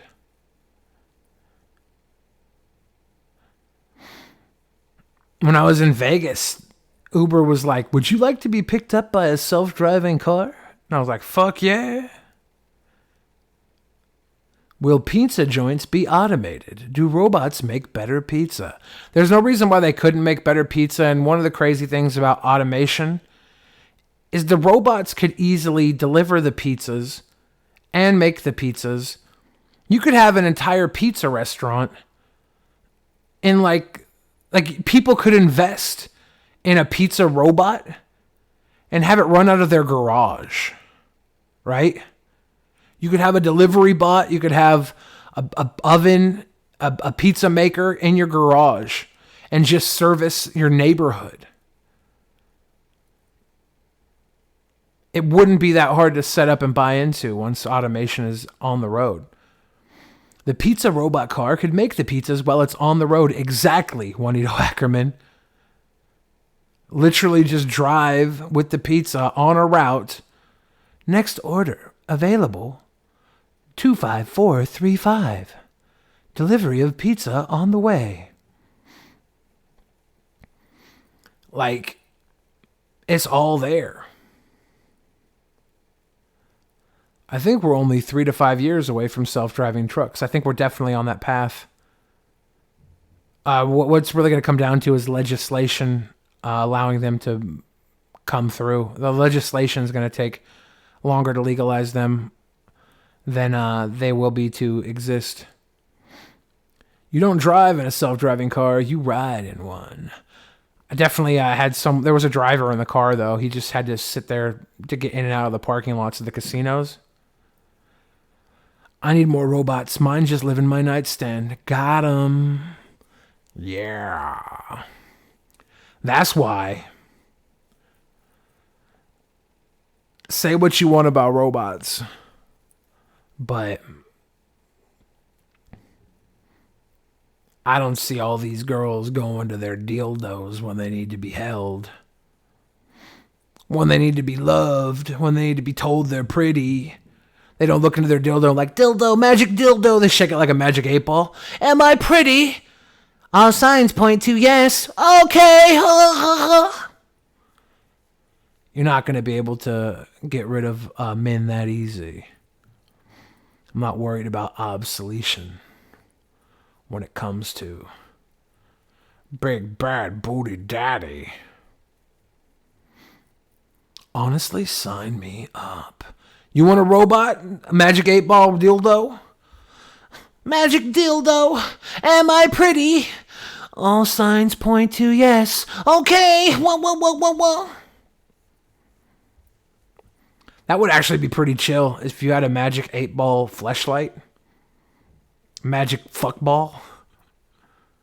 The slutty 8-ball. I wonder if there is a slutty 8-ball. Fuckable magic 8-ball. I'm looking that up right now. Oh, I should not do this on screen, though. Holy shit.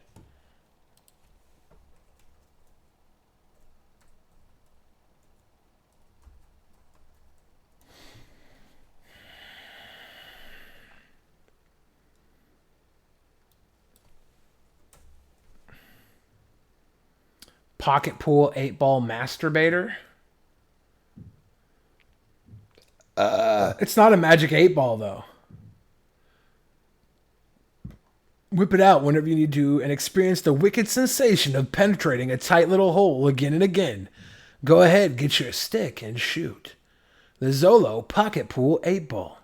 Your stick has never come in contact with balls like these. Real feel pleasure on the go.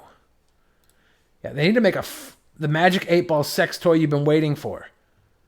That's a butt plug. That's a butt plug with a magic 8-ball on the end. Magic 8-ball. Do you love me? Do you love me? Do you love me? Yeah. I have to invent the magic 8-ball that you could bang. Rocks off 8-ball cock ring? No. Magic 8-ball butt plug? No. I'm going to message Fleshlight right now on Twitter. Hey, Fleshlight. Hey, Fleshlight.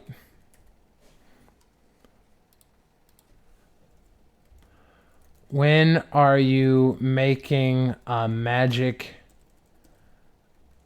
8-ball I can stick my peener in and it will tell me dirty little secrets? While it tells me dirty little secrets.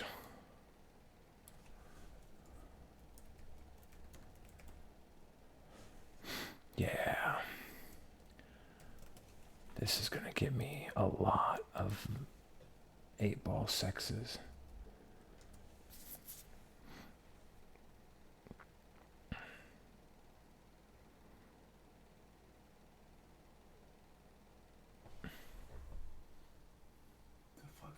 Say.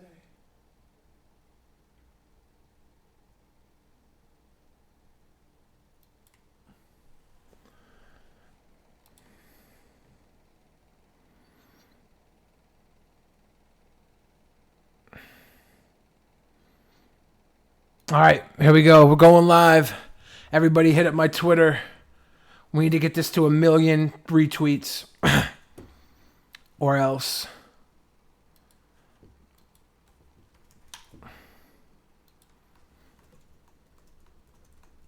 All right, there you go.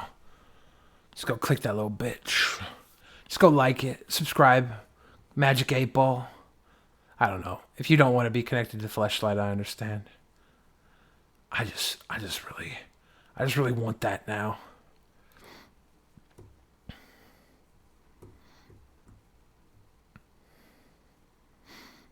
I just need that in my life. That's all. Dance, magic dance.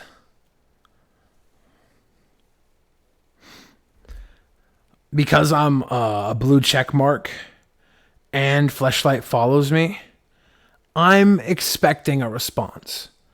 They should totally give me a response.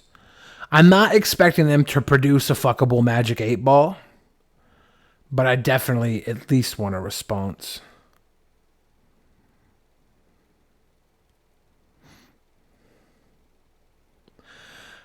I don't care too much for money.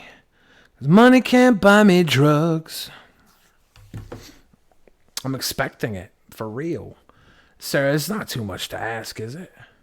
Is it too much to ask? All right, how are we doing tonight? Is everybody doing okay? Chat kind of died. Should I wind this up? Should I let everybody go night-night? Should I call it a night? Night.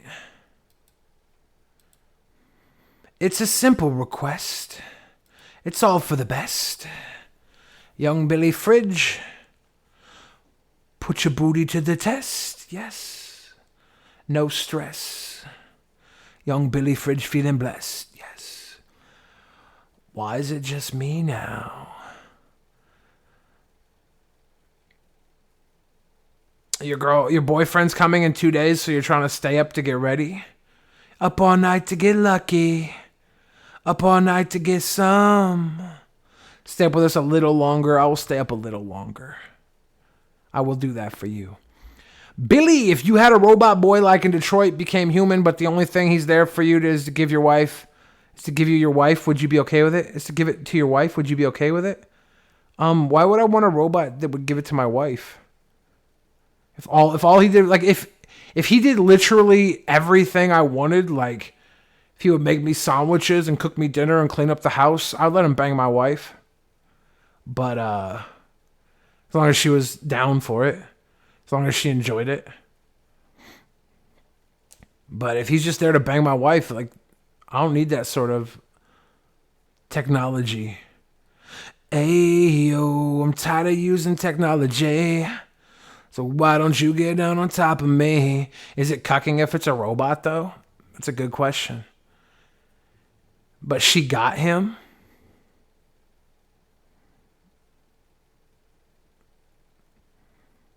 What if she leaves you for it? I mean, I don't care if she leaves me for it. I just don't really need that extra worry in my life. There's just like, I'm like, look, I don't need to know that my wife's getting banged by a robot. If she wants to fuck a robot, that's up to her. But I'm not going to be like, hey, robot, come live with me and fuck my wife. Because I'm going to be like, look, robot, if you're going to fuck my wife, you got to do some shit for me too. Like, clean up around here and make me a sandwich. Eiffel Tower her with the robot and high five him. I guess if she really, really wanted that, I'd be fine with that. You wake up and he's teabagging her. He's got his fucking nuts and bolts laid across her forehead. I don't think robots count until they get to the point, like at the end of the game, when they're people. I mean, even if look, okay? If a person comes in and my wife wants to be banged by a fucking person, I'm going to be like, okay, what's that person going to do for me? Banging my wife is not enough. Have you lost weight? Yeah. You want to come bang my wife? Here's what you're going to have to do. Take me to Disneyland. Take me out to ice cream.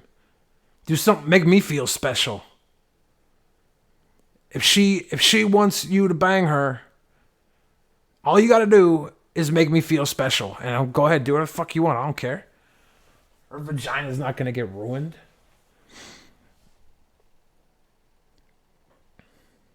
I don't need to see or hear that shit. Personal opinion. He's just gorilla pounding. He's robo pounding. He's got that robocock.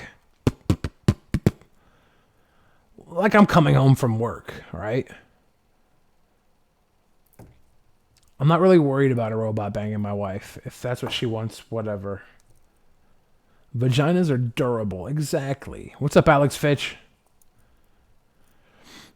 I'm not too worried about that.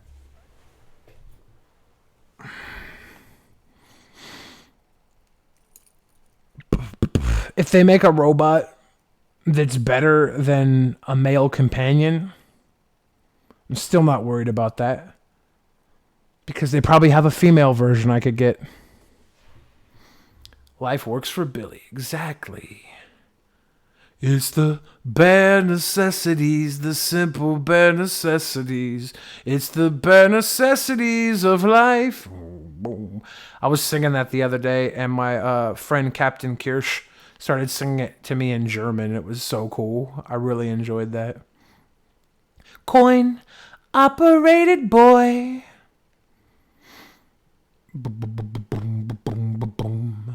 Except boys don't have a coin slot on the front.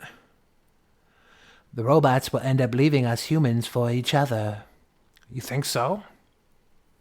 I've not listened to the new Tool album yet. I don't plan on listening to the new Tool album. Is it good? Is it good? Is it great? Is the hurricane a-roaring? Oh, I'm sorry to hear about that. Rest in peace, Rick. I'm glad you're getting cheered up, hockey team.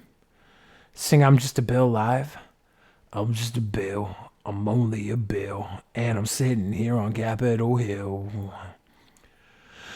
For just a bill, I could cop a lil and roll it up. They say Seattle gotta chill, I think we're cold as fuck. You want some warmth? Buy a coffee, hold the cup, go back to where you came from. Tell them that you rode the duck. My posse stays on Broadway, you can find them off a Pike. We got hobos, homos, dead babies on a bike. You got kinks, I thinks we got what you like. It don't take a Dutch boy to stick a finger in a dike. We're the type of people other people leave alone. Hit up Molly Moons, even goons gotta eat a cone. This was Jimmy's home, you can do as he condones. I'm the type to pick a fight with Phoenix Jones and eat his bones. I'm just a bill. I'm only a bill. And I'm sitting here on Capitol Hill. Eats a turkey 6-inch. Yum. Yum. My city's filthy, for that we're guilty every day. We got the baddest bitches, man, and Knox and Mary Kay. Legalize it, the Mary Jane or Mary Gay. I don't give a fuck, live it up or kiss my Harry. Hey, yes, we the best, yes. Fuck them if they hate, elevate and fuck the rest. I got something I should get up off my chest. If you would invest in a bulletproof vest. Yeah, we don't like you, we would like to fight you. Exit stage left, here's a window you can fly through. You beat me, yeah, you could really try to. That'll happen just like Gatsby rapping without white dudes. I'm just a bill, I'm only a bill, and I'm sitting here on Capitol Hill. Thoughts on Onision being a predator? I'm not going to be talking about that anymore. If you go to my Twitter, you can see a video I put out about that a couple days ago. And your fucking stupid name makes me think that you're probably one of the worst human beings ever, and makes me think less of your stupid opinion. So piss off, loser. Chill out, Beavis. Chill out. Killer. Killer.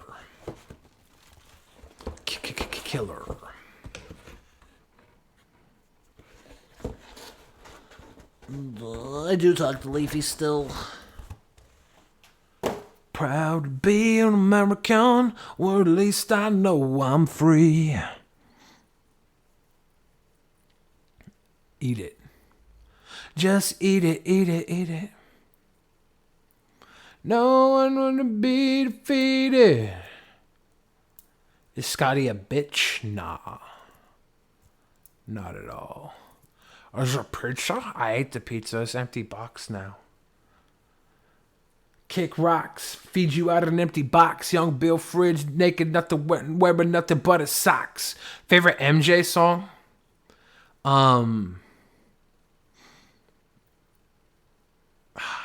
Do I have a favorite Michael Jackson song?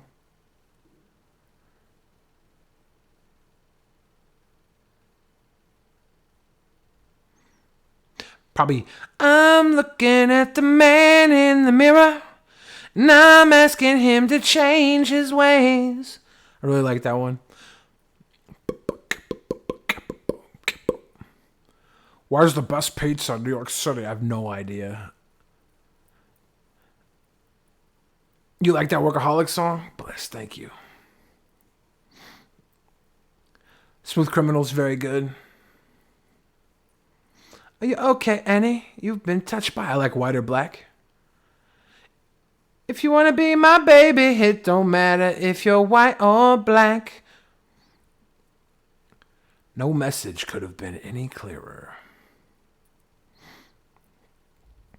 Do you believe in quantum mechanics and the idea that there's infinite versions of yourself existing at once? Do I believe in it? I don't believe in it. I don't think it's preposterous.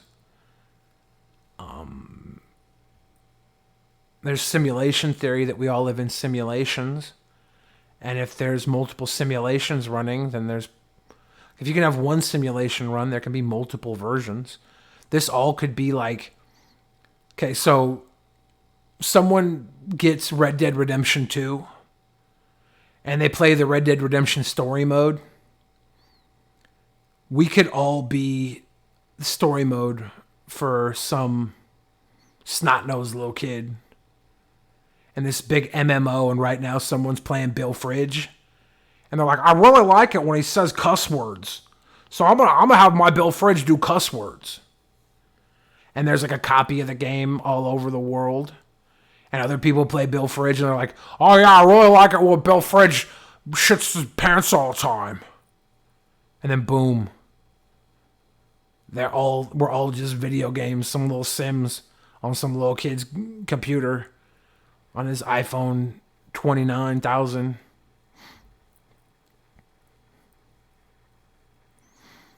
Like a young Houdini with a hung huge weenie. Yeah. Imagine an automated Waffle House. For real. Whoever's playing is just doing a terrible job. It might be someone's little brother got the game. Everyone else is a Sims and you're the only real one. Okay, so I do have one theory. All right. Imagine that we're all somebody's video game, okay? This comes in with the theory of the 9. The main character is the 9. There's one 9, okay? The main character is the level 9. For every 9, for every main character, there is 2 8s underneath them. They're ranked number 8. They're 2 directly below the level 9. And those 8s have AI powers equaling the level 9, right? The level 9 actually controls the game from their own brain, their own mind. And these 8s have all the power to believe that they exist. They are the penultimate AI, and they exist to serve the level 9. They're as in-depth as the level 9, they just don't have the control. They have every other characteristic that a fully formed level 9 human being has. Level 9 has control, and these 8s exist for the level 9. Below these 8s are 3 level 7s, okay? These level 7s are support characters that exist within the level 9's life, all right? They're not the AI level version of the level 9. They are like maybe in the level 9's life, they're the mother or maybe a sister or a son or daughter. And they have all the effective reality of a human being that you would have a long, loving discussion with. It could be your girlfriend. It could be whatever, right? Those are the 7s. Below the 7s, you get 4 6s. They're ranked 6. They're below the 7s. These 6s, the 4 6s exist within your life. They're the sister, mother, brother, father you don't really get along with, but they exist. And they're perfectly fine in your world. Then you have 5 level 5s. And these level 5s are close to you still, filling out your circle of family. They're filling out your circle of family. They're an AI that, you talk to, have small conversations with. Now we're getting into the real NPC realm. You have 6 level 4s. These level 4s round out maybe your neighbor's teachers. Not a very close friend, acquaintances at schools. You have 6 level 4s. You have 7 level 3s. They are people that you repeatedly see and talk to on a small basis. You probably had sex with a couple level 3s. They were one-night stands, but they exist within your existence, within your platform, within your game. And then you have 8 level 2s. They're recurring characters you're familiar with. You probably borrowed money from them or owe them money. They exist within your world to a level that they interact with you and they affect you very small ways, but they are there. They're like maybe the guy that sells you your favorite fucking food at the grocery store. You see him all the time. Like, hey, what's up, man? He's like, yeah, I'm a level 2. You don't really know, though. And then there are 9 level 1s. And these people are people that you see all the time. You probably don't even know their fucking name, but they constantly show up in your life. All right. These level 9s, these level 1s, there's 9 of them. So when you put this all together, that's what I think it's 81 different people. The level 9 is the main person that's controlling his life. And all these people below him are support people that are connected to this level 9, okay? The level 9, the 2 8s, the 3 7s, the 4 6s, the 5 5s, the 6 4s, the 7 3s, the 8 2s, and the 9 1s. They're all a pyramid underneath the level 9. And you're saying, but Billy, there's more than 80 people that I have effectively come into contact with. That's because for every level 9 and every person on this earth, you take that block of 81 people, you take that block of 81 people and you divide that by the entire population. And when you divide that from the 9 billion people on earth, 8 billion people on earth, that's how many 9s you have in this world, how many real people you have in this world. And all these other people, these are simulated people that support the 9. The 8s are the highest level of support. They're all simulations. The 1s at the bottom, the 9 1s, they're all exist in the world. They interact with other 9s. But these 81 80 other people or whatever, they exist for that 9 in a certain way, but they interact with all the other versions. The ones interact with the other ones, they marry the other ones, they populate with other ones, other people's 1s and 2s and 3s and 4s and 5s, 6s, 7s, 8s, they all interconnect, but the 8s at the top are way more focused on their 9 than they'll be focused on any other variation in this world. All right, you'll very rarely see an 8 marry reproduce unless it directly benefits the 9 in the reproduction. All right. So you do the math. I think there's about. Let me see. Let me do the math really quick. It's gonna take a second. Get a fucking calculator up.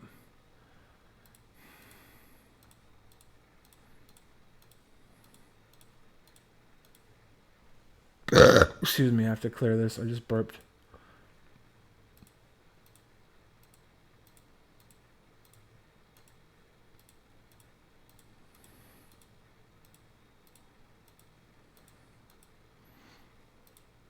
Okay, so it's not 81, it's 45. I did the math wrong. 45 people for every fucking 9, right? I think I did that right. 1 is the 1, 2 is 3, 3 is 6, 4 is 10. I'm doing it wrong. 15, 21, 28, 36, 45. Yeah, 45. Okay, 45. And how many people are on Earth? How many people on Earth? How many people on Earth? 7.53 billion. So we type in 7.753 billion divided by 45. So there's 167,333,333 actual people in this world. All right. And the rest are varying levels of NPC. You double 167 million. That's how many real level AIs are out there. They just can't make the plays and choices the 9s can make, but they're as capable as the 9s in every other way. They will work towards the betterment of the 9s in every single possible way. They're like your support group. Are you my numbers? Maybe not. Maybe I'm not even a 9. Maybe I think I'm a 9. Maybe I'm an 8 for fucking Leafy is here. How fucking... Or maybe I'm a 3 for Leafy is here. I don't know, man. I think we all hope we're 9s. And I think the 8s are the only ones that actually know whether or not the 9s are the 9s. They're the only ones in on the fucking situation. And the 8s will often compete against each other for the betterment of the 9. You know? So it's probably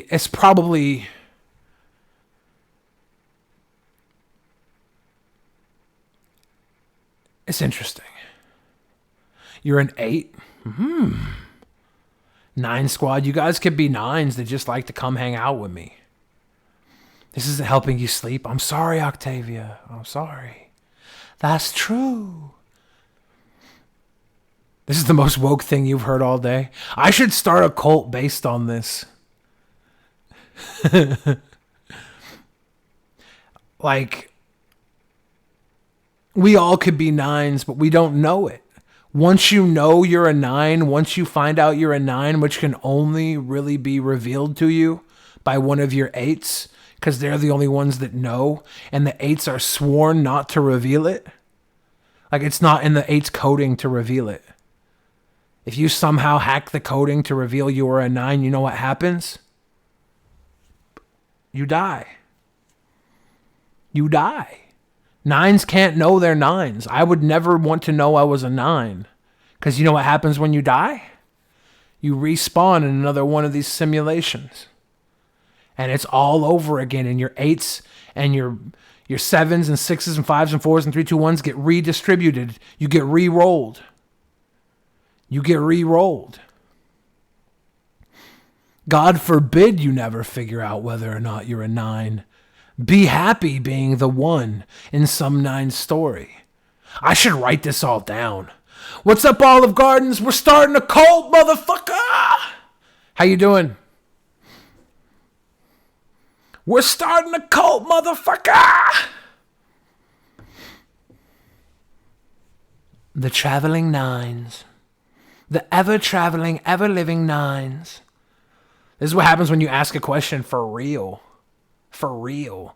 So ethereal. It's true. It's true. Do you think awareness makes you move up on the pyramid? I don't think you can move up in rank, right? Like if you're a 1, you get to experience what the world has to offer. You're probably going to marry and reproduce because the story has to be told. When 1/9 dies, he has to be reborn with 44 others to repopulate the structure. So when every 9 dies, the 44 others that are with him respawn. And those 44 travel with you throughout time and space, but they're the same soul, right? But they don't have souls because they don't control, but they still are based on soul software. They're just not controlled. I don't think in a respawn a 1 will ever be higher than a 1. They will be redistributed in their life. Like you might have a mom or a dad that's a 1 and you never really connect with them, but they're there for you, right? You never know. They don't die when you die because they're simulations. Their simulation will play out without you, so their souls will leave their simulation though. They become a soulless simulation, and their story will play out, but their souls will respawn into maybe an empty soul somewhere else. Maybe that's where your story could repopulate. The soul of another could gain your experience, maybe. Like if I'm born in a new 9, and then all of a sudden an empty 85-year-old man becomes my grandpa, number 1 or number 7, who knows? That could be the respawning. Because the past soul had left that body, and that body the soul was connected to another 9, but that body still exists, and the new software from an old soul leaves and repopulates. Maybe that's where the souls shuffle. That's possible. Can someone please fill me in on this conversation? It's kind of rough. I'll give you the rundown right now. I'll give you the rundown. We're talking, you've been obsessed with the number 7 your whole life, Cosplay Kitten, you might be a 7. We're talking about on this earth, okay? On this earth, the entire population is comprised of groups of 45. At the very top of this group of 45 is a 9. They're the pinnacle of the pyramid. They are the real life person, the player. Your consciousness is that of yourself and your own. Below a 9, there are 2 8s. The 2 8s are AIs. They have complete intelligence and abilities equal to you, but their will exists in this world only to benefit you, the 9. All right, the 2 8s are there to benefit you, the 9. They know you're a 9, but they can only They can only benefit you. They're not designed to tell you you're a 9. They compete with each other for the betterment of you. Okay? And beneath those 2 8s, these 8s might be your mother, your daughter, your sister, your lover. You don't know exactly how they affect you in your life. You just know that they are there for you. Below the 8s, there are 3 7s. These 7s could very well be your wife, your husband, your best friend. They could be connected to you. They are an AI equivocable to yours, but they don't know about the game. They're not in on it. They don't know. Okay? So for every 9, there's 3 7s, and they are as capable as the 8s. They just aren't in on the game. They don't run any other way than they have this attraction to you that will keep them with you throughout your entire life, or at least within your mind and their mind. They will be connected to you throughout your entire life. Below the 3 7s, there are 4 6s. These level 6s are people that are connected to you, and they're not quite as coherent as the 7s or 8s or you are, but they can be very close to you. They can be your wife. They can be your husband. They could be your best friend. Below that are the 5 5s. The 5 5s are the middle grade of the AI. They're highly capable, but they're the average. They could be a brother. They could be a sister. They could even be a lover if you have a loveless. I wouldn't say loveless. If you have a less than perfect lover, it could be a 5. But they're your 5. And below that, you have 6 4s. They're level 4 on the AI scale. There's 6 of them. They could be your lover as well. You're gonna be more distant from them and have less connection. They could be a brother, sister. They could be a father, mother. And then below them, you have 7 3s. These people exist in your world. They're most likely co-workers, work friends. You probably owe a level 3 money, or they owe you money. Maybe they got you to lend them money, but they don't exist much out of small services towards you. Then there's 8 level 2s. These level 2s are probably like the guy you go to check out groceries at the grocery store. Old handyman Sam, he always sells you your favorite ice cream at the grocery store. He's like, oh, you like that too, huh? I love peanut butter moose tracks. It's my favorite. Oh, yeah. That's the type of person they are. And then you have 9 level 1s. These are people you probably don't even know their names. They just consistently show up in your life. You've smiled at them. You maybe had a one-night stand with one of them, but they continually exist within your circle. And your circle is 45 people. You're at the very top. You're the number 9. The 9 are the real people in this world. Everyone below them is an NPC with varying levels of AI.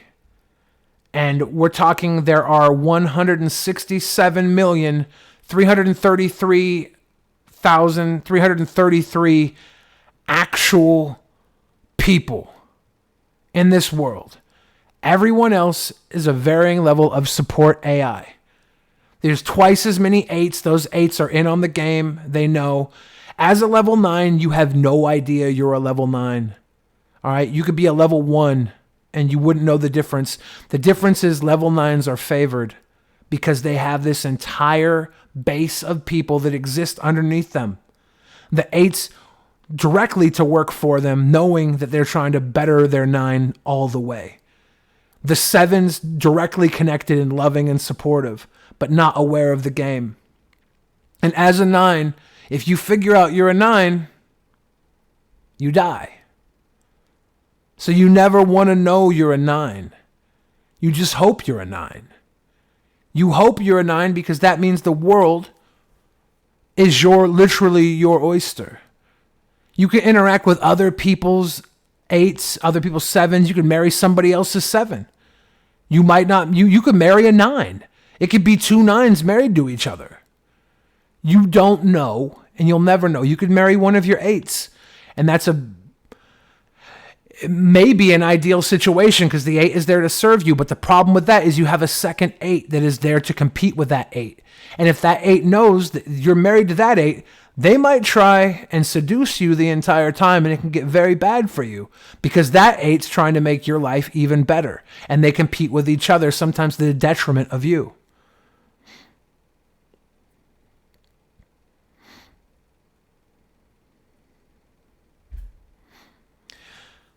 Yeah, cool story. The nines do respawn in the same world. This is kind of how I figure it. I figure when a nine dies, all the other characters in their life, the other 44, their soul, which is their system, the system they run on, their software, their soul goes back into the system, and their soul goes into other empty bodies that still exist after the nine dies. They still, these bodies still exist. They still go on. They're just the soul software is no longer connected to that nine. It gets redistributed. There's a lot of empty souls out there, but they get refilled almost immediately. So boom, you're respawned as a nine. Somebody else's 7 now becomes your 7, and that was their husband or their daughter, and now it's your dad or your mom, right? And it's all a cycle where when you die, they reshuffle, and these vessels become empty until they're refilled. And with the rate that the nines die, there's a consistent shuffling.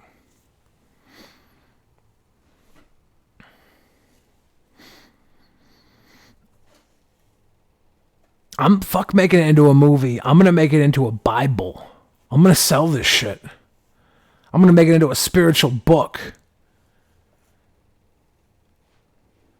We're about to get paid, baby. We're about to get paid. Your cat is your 9.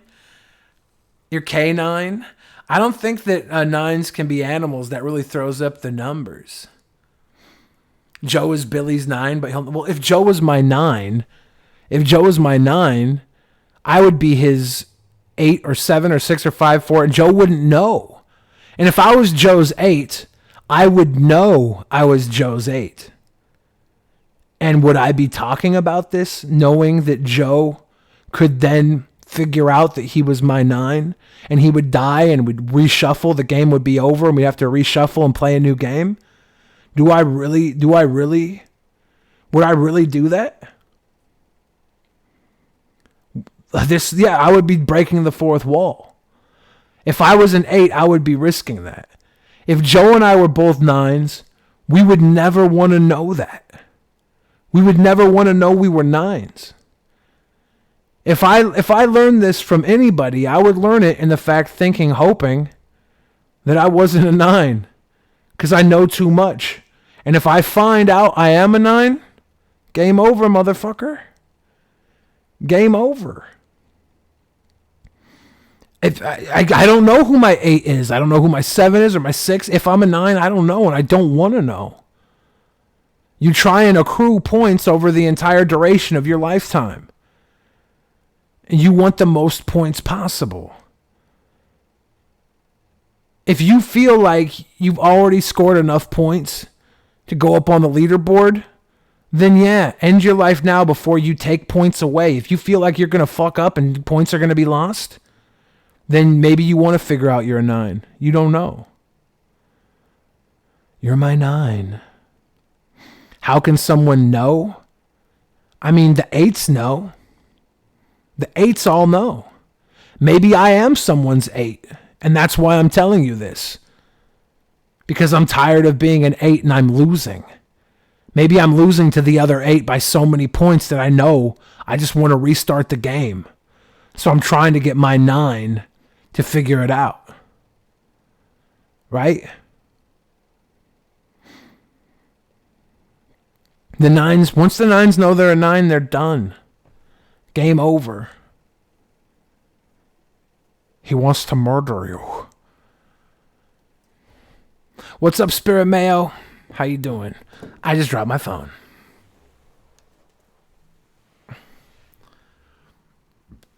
Oh.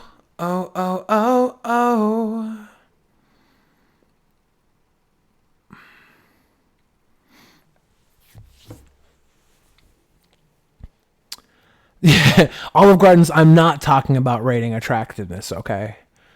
I'm literally talking about us existing in this world. There are level 9s, and those are the actual human beings in this world. And underneath every level 9, there are 2 level 8s, 3 level 7s, 4 level 6s, 5 level 5s, 6 level 4s, 7 level 3s, 8 level 2s, and 9 level 1s.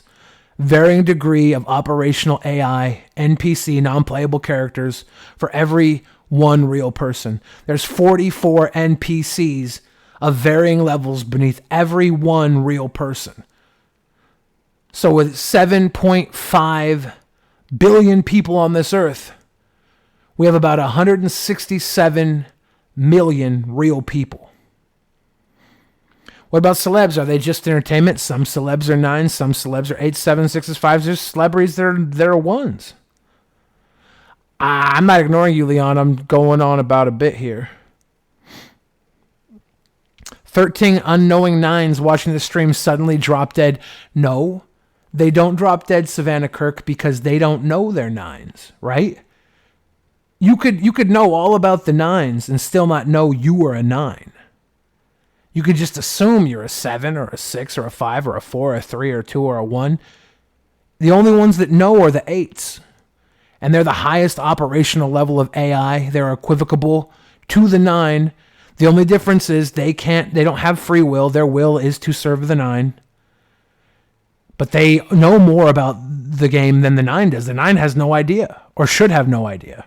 The 9 can know about the game, but they can't know they're a 9. Once they know they're a 9, game over.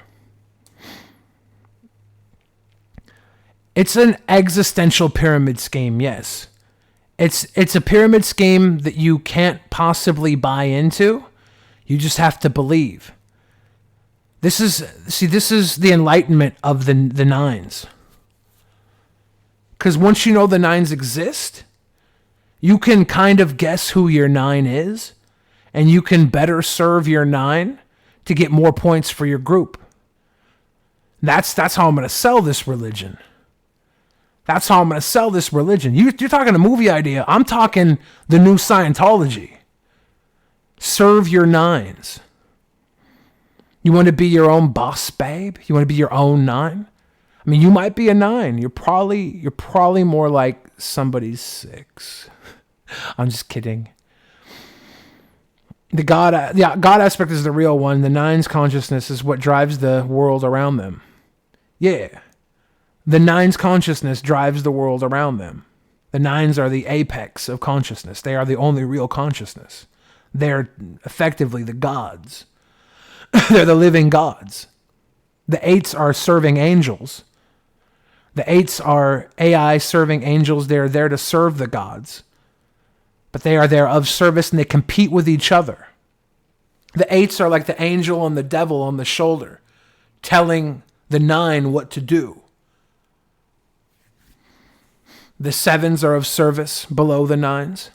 How do the 9s die? Do they have to kill themselves? Nobody kills themselves.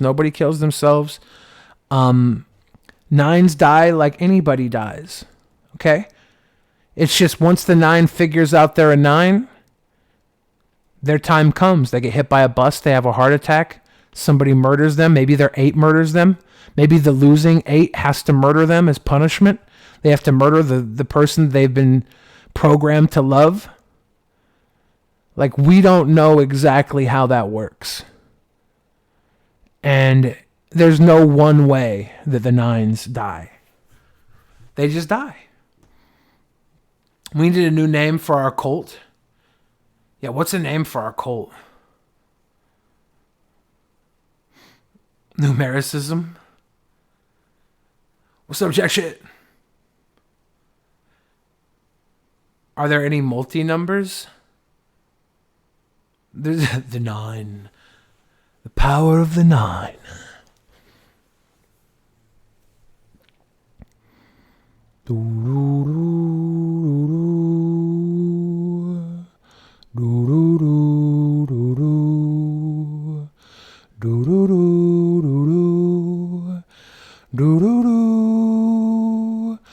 Why is 6 scared of 7?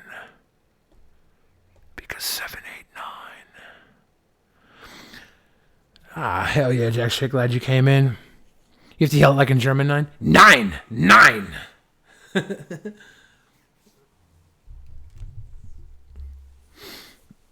Did you guys like my ridiculous rant? My ridiculous rant that I'm going to start a religion on?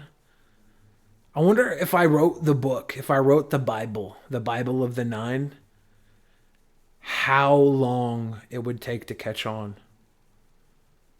Should I just write this fucking Bible now? Should we start this religion right now? Glorious, I won't give in, till I'm victorious. You're high and freaking out. Don't freak out, man. There's already a sci-fi writer who did that. Damn it. I knew I stole this from somebody. Shit. Oh, you mean Scientology? Is that what you mean, Olive Gardens? Because this is a new religion. You'll start spreading the word. People will start coming out claiming they're eights. You would think that the eights wouldn't want to claim they were eights, though. If you go into the... Because once somebody knows somebody's an eight, they can kind of follow the person that they most admire in this world and have done most for in this world, and you'd know they were your nine. And if you spotted an eight helping somebody to that level, you could tell the nine, like, hey, this person here, they're your eight. That means you're a nine. That means you exist as a conscious player, and you're now tagged. You're out of the game. Then boom. Have a good night, Spirit Mayo.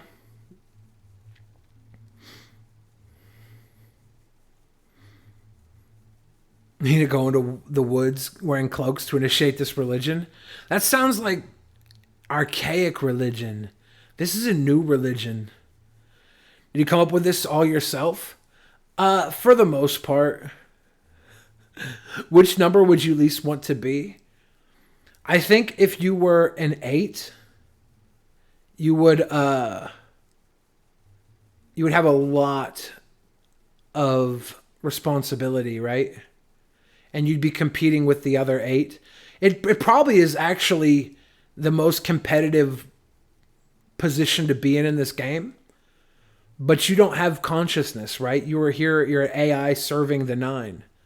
So the 9 is the only one with the true freedom of consciousness and will. That's why people argue there's no free will, because there's no free will for 44 out of 45 people. For every 45 people on this earth, 44 of them have no free will. For every one person, there's 44 people with no free will. One person has free will. Right? 8s have it rough, man. In a weird way, this does make sense if you think about it in terms of rating people's attractiveness. But it's not even about attractiveness, right? Like, it's beyond attractiveness. It's effectiveness. It's the way that some people are born lucky and others are lucky to be born. There's a lot of ones that exist in this world as sacrifices. And it reloops. The spirit software, the soul software, will reloop into another entity. Whether it be a newborn baby, whether it be a 45-year-old empty vessel, they always reloop.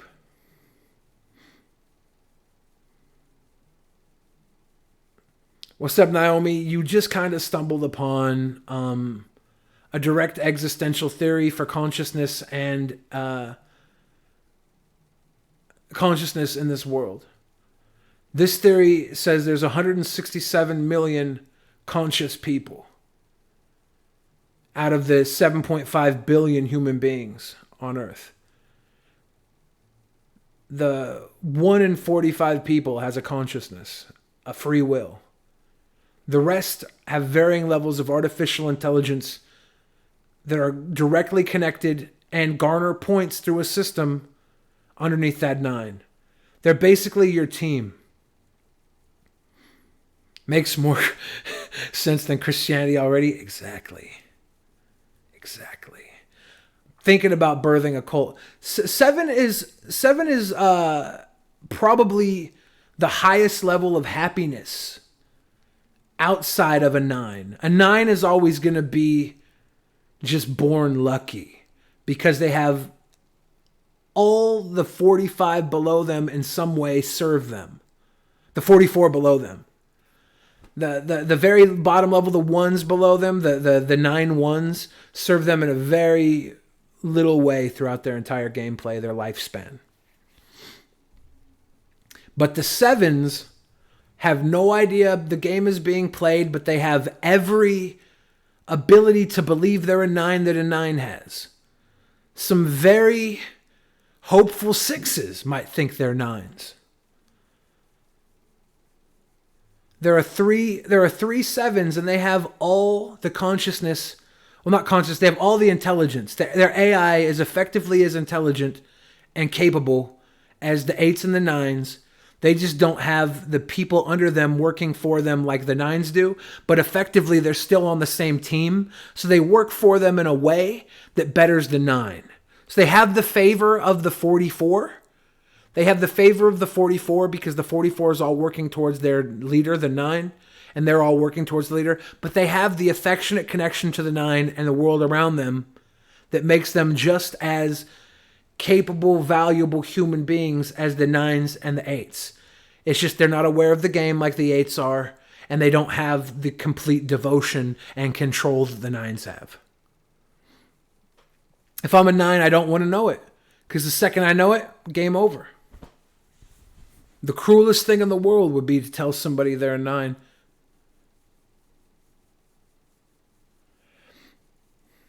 Can your number change without dying? Here's the thing. Your number, if your 9 dies, your number stays the same, but the being you inhabited, the soul software that was operating on that father or son, then becomes vacant in that being, and that being no longer is running the soul software that belongs to one of the 45. That being is now running complete NPC mode, no soul software, until another person, another 9 respawns and they become a part of another 9's life. So your soul software can change. Like a 9's soul software is never going to change. It's going to be a 9 from birth to death. But that entity, that person, that being could start off as a 7. Their 9 dies. Their soul software then vacates. And when another 9 repopulates as a newborn, their soul software from a 1 to a, probably not an 8, but maybe an 8. An 8 can probably repopulate. Yeah, an 8 would have to repopulate.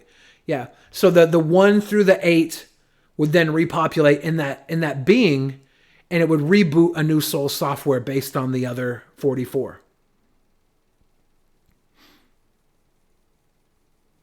What if they're not a 9 and you assume? Doesn't matter.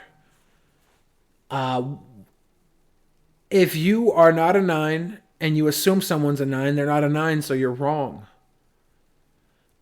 If you know somebody's a 9, which can basically only be taught by knowing the setup, knowing the game, knowing how things are, you have to know, and then you have to spot their 8 in action, and you really have to prove to the 9 that they're a 9. And it's not easy. Even if you know they're a 9, it's very hard to convince them they're a 9. Can there be a family of 9 like inheriting luck from their genes? There definitely could be a family of 9s. It would be crazy timing because you have a 1 in 45 chance of being repopulated as a 9. Like as a baby, you probably have more of a chance of becoming a 9 because 9s can only begin as babies, whereas 8s through 1s can repopulate in an emptied vessel, in a vacant vessel.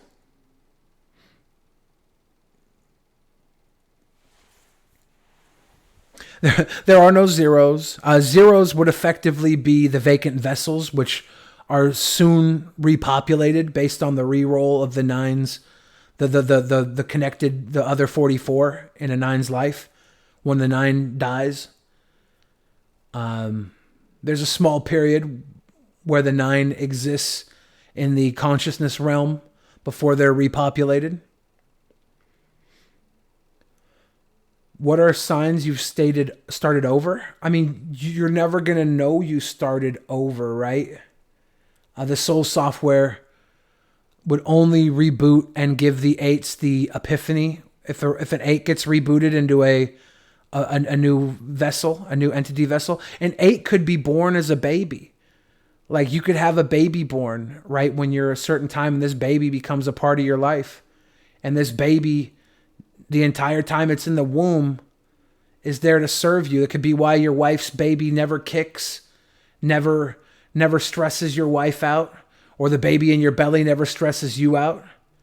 It's just a perfect pregnancy because you are giving birth to your own eight, and the eight knows.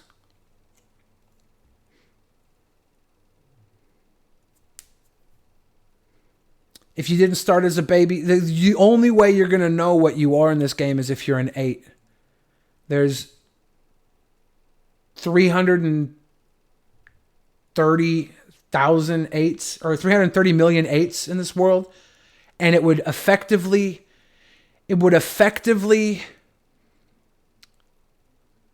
destroy an eight for an eight to let the world know they exist. They don't want you in on the game. They're in on the game. That's their secret. They compete against each other. The two eights underneath you will always compete against each other. But they don't want the world to know about the game.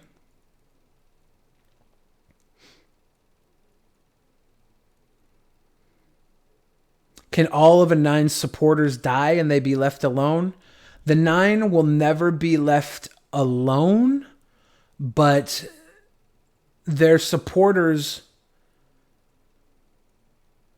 could die and then their software re-rolls into another empty vessel.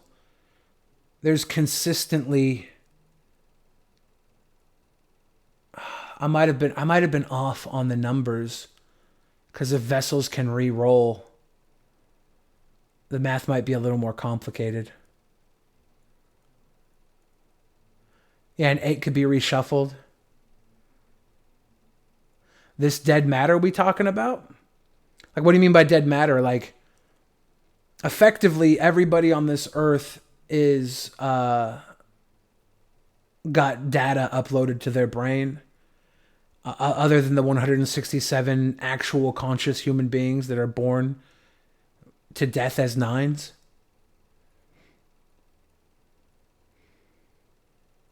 Why don't eights want to know the world about the game?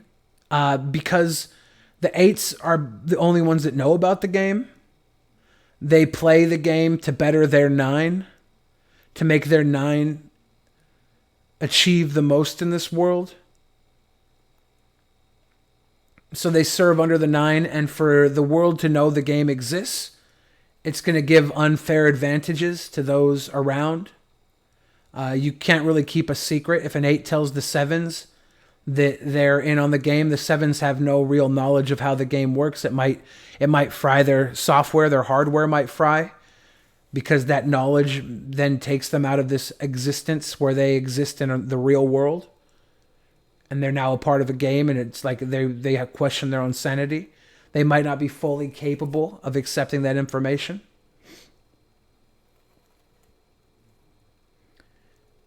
Your brother is a narcissistic person. He could be a 9. He could be exist within one 9's realm to his... He could be a narcissist. He could be a 6 under someone else's 9. And he exists to fuck with the those that work with the other 9s around him. He could be like that of a spy almost.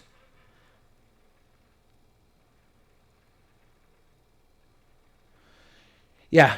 Once 9s become aware that they're basically all powerful, and they're in control of... They're not all powerful, but they're pretty much... They're in control of their destiny. They have free will. and is conscious and self-control, conscious.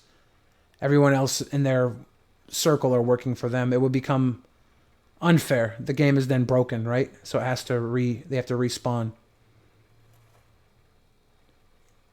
The game of life.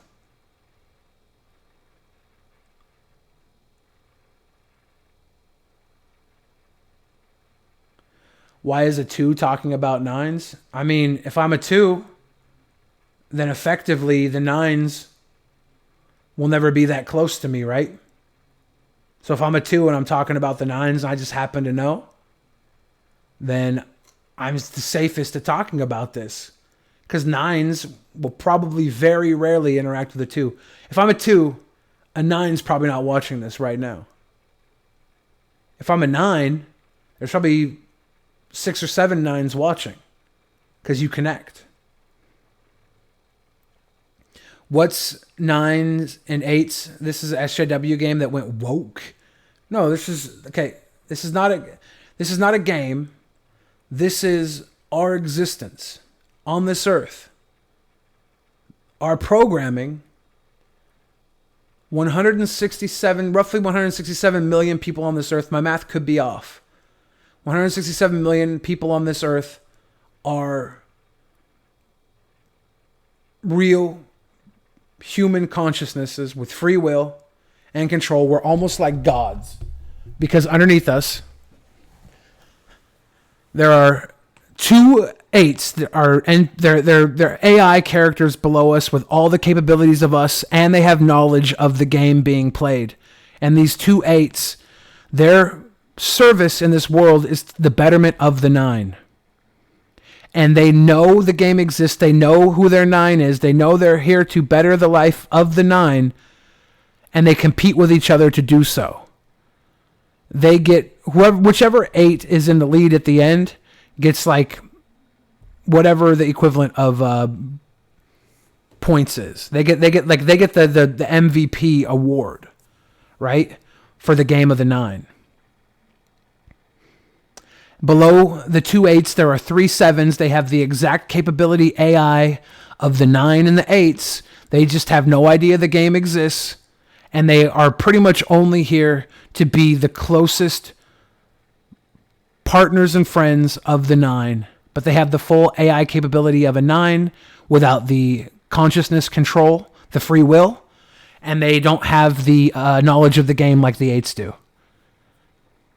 So the 7s live beautiful, wonderful, happy lives because they are the closest to the 9 and they exist to better the 9 effectively. They just don't know it.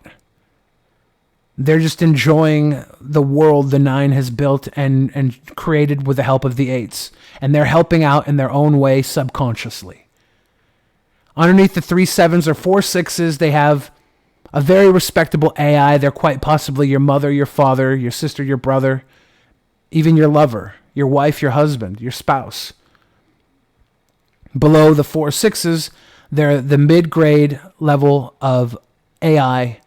Level 5s, there's 5 level 5s. And they are probably a brother or sister, someone who cared deeply about. They could be your wife. They could still be a very viable connection, but they just aren't going to be as strongly tied to you as these other soulmates are. Below the level 5, that's the midway. This is where you start to get into NPC territory. You have 6 level 4s. You could marry a 4. You could spend your life. Your son or daughter could be a 4. Your mom or dad could be a 4 very easily.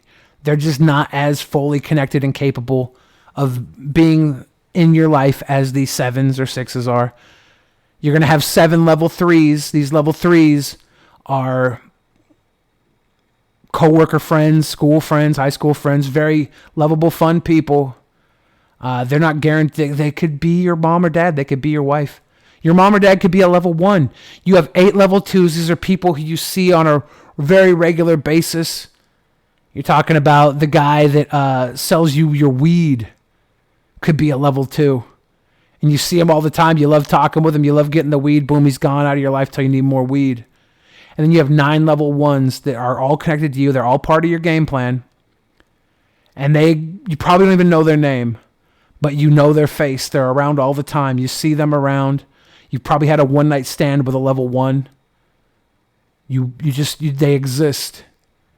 And they are part of your team. They accrue points for you like everybody else does. All these levels exist in the world. So your level 1s are dealing with other people's level 1s, other people's level 9s as well. They just deal in a way where their points accrue to you.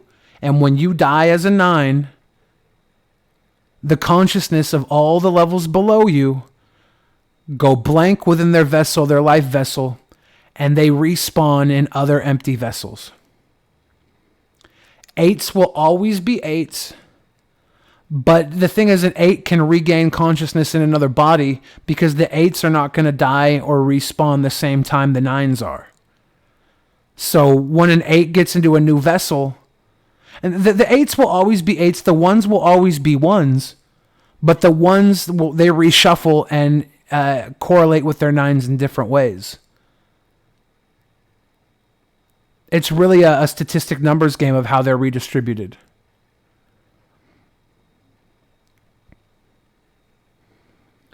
Jake Paul could be a 1. He could very much be a very famous 1. He could be a celebrity 1, and he exists because his 9 has him in his life to maybe to make fun of. Maybe Jake Paul's a 1 that exists in some teenage kid 9's life because he likes to make fun of Jake Paul on the internet. And that's why Jake Paul exists. There's definitely celebrity 1s, there's definitely celebrity 9s.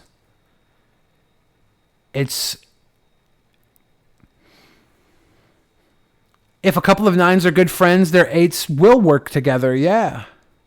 Their 8s very well could work together. Because it's not a I win, you lose game, right?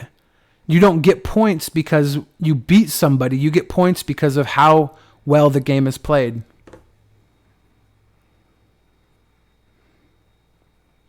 Jake Paul could be a 9. 8s do not know all the 9s. They do not know all the 9s in the world. If an 8 figures out that someone's a 9, it's because they see the way the other 8s are operating, and these 8s have tells, and you can tell that they're serving the 9. And you pick that up as an 8, and as an 8, that's why you try and hide that you're an 8. Because it would hurt you very much if someone figured out your 9 existed. You're there to protect them, to better them, and compete with the other 8s.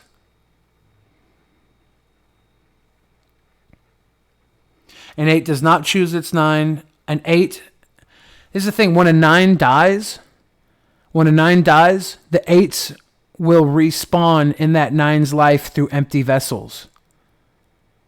The 8s, throughout every respawn of the 9, the 8s will always be the 8s to that 9. The 7s will always be the 7s to that 9. It's the software, not the being.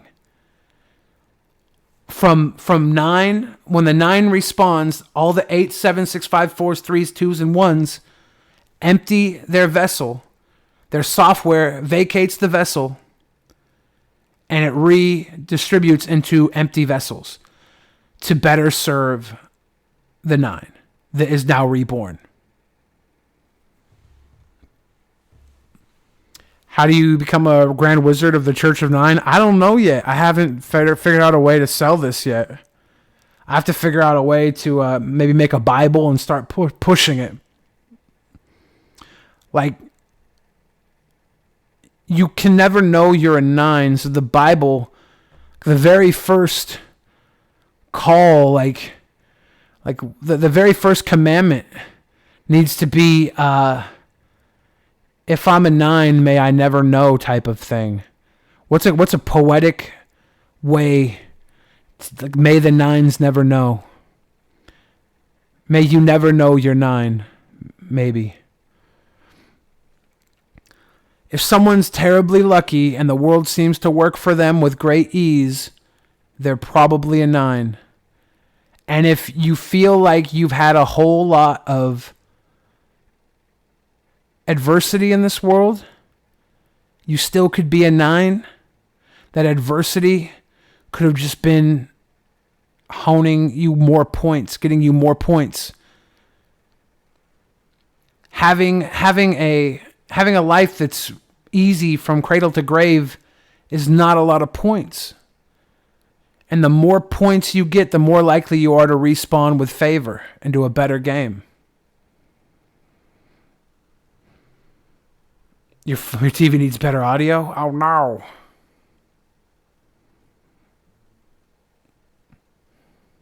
Nine? I'm not a 9.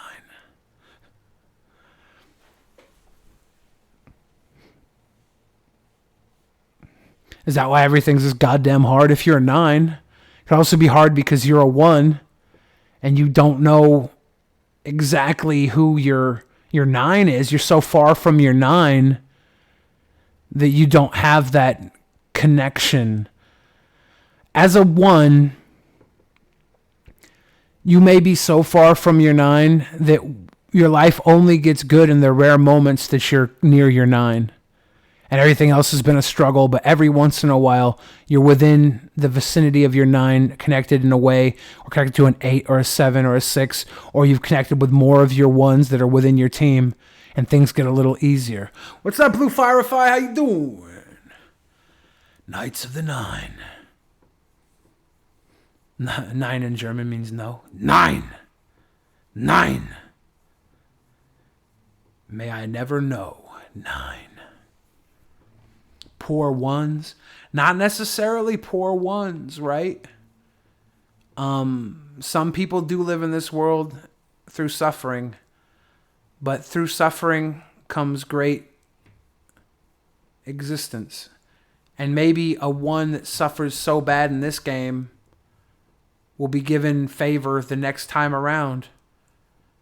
And they might be spawned into two 1s that suffered greatly through this round could respawn as great lovers connected to each other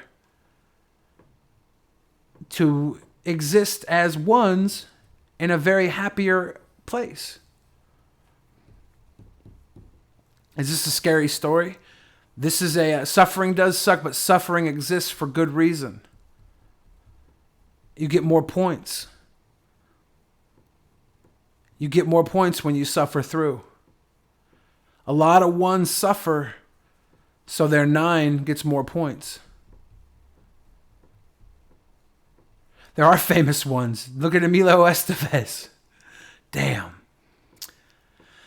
If a 1 or 8 dies, all right, their soul is then when I say soul, it's the soul software, the soul system software that they're run off of. Their soul reboots into an emptied vessel.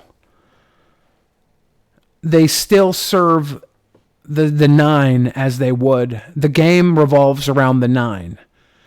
A 1 through 8 can die and then respawn and serve.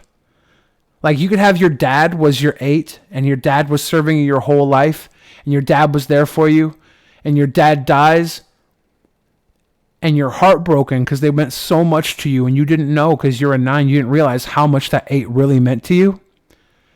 But then you get pregnant and the baby inside your stomach is your new 8.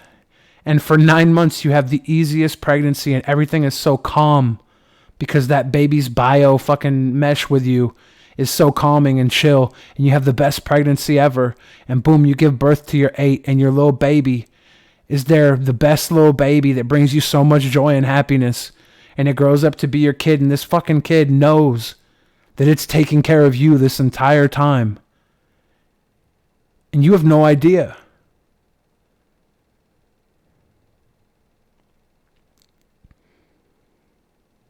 That's the cycle.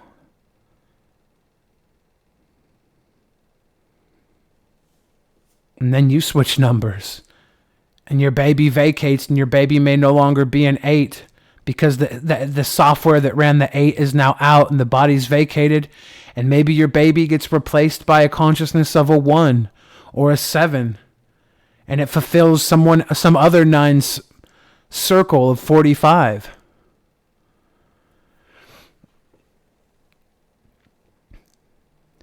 What if life sucks and it's not benefiting your 9 in some way? Then you're losing points. You have to, okay, if your life sucks and you're a 1, you have to assume then it sucks for the benefit of your 9. And when your life sucks as a 1, when you re-roll, when your 9 goes, you get re-rolled into a very more applicable level 1 situation because you accrued some of the points that won for your team and you re-roll into a better position. I mean, everybody loses the game of life, but that's the thing about the game of life is you respawn. Your 9 will always respawn. And you think that it's cruel, and it kind of is because, like, the 1s, they're all artificial intelligence. The 2s, the 3s, the 4s, the 5s, the 6s, 7s, even the 8s, they're artificial intelligence, but they're still intelligence. And they're still connected. That soul software is still connected to that 9 that is conscious. It's still very much a part of that 9. It's an extension of the 9, that artificial intelligence. You might be a 1 then, kitten. I hope you're my 1. Figure out who your 9 is. Spend as much time with them as possible. Yeah, just don't let them know they're your 9. Because then it's game over. Only the 8s know. You can figure... once you know the doctrine of the 9, once you're enlightened, the enlightenment of the 9, once you're enlightened, whether you're a 1 or a 9... you want to find your 9. If you're a 9, you don't want to find out that you're the 9. But if you find an 8 or a 7, you could think your 7 is your 9. And you could serve your 7, and your 7 will serve you in return. Because you're programmed to serve. The 7 is programmed to serve. And you think that 7 is your 9, and you're serving them the best possible way because you know your points will accrue the highest. And this whole time you were the 9. And you were gaming your own 7 to serve you better because you focused on your 7.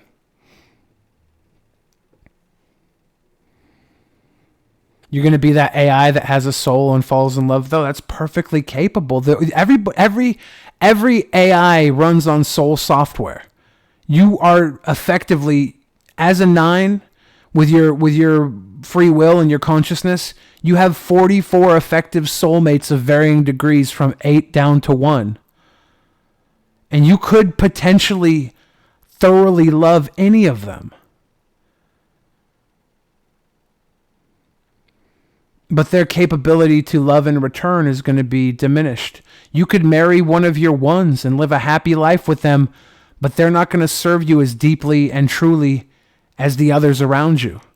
It could be the wife you love, but your best friends are there for you more than she is, but she's still there for you. But the love you have for her is not going to be as deep as the love that the bond you have with your friends.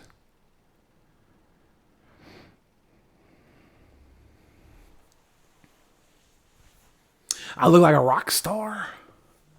I could talk about this for hours, 9 to be exact. I was going to end this an hour ago, and I think we've gone on for an hour talking about this. So funny. Yeah, this is just a religion that we're starting right now. No big deal.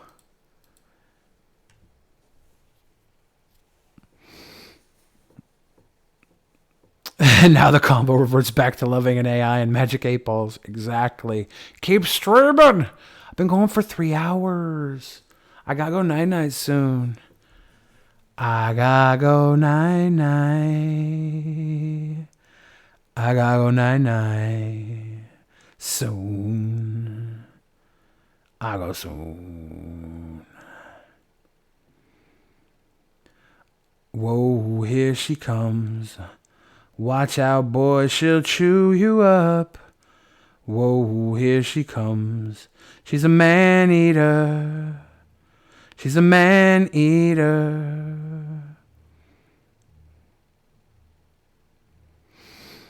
No night-night.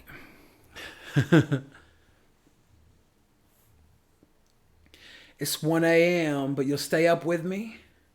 She's a lady. Whoa, whoa, whoa, she's a lady. I gotta get some water. I know. I'm gonna get some water. I'm gonna drink my water and then call it a night.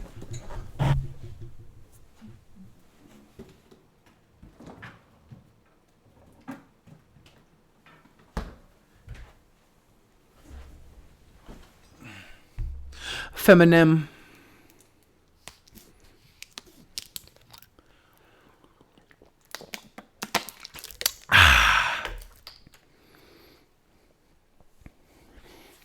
Effeminate women love Eminem. Justina Valentine, Thought Star.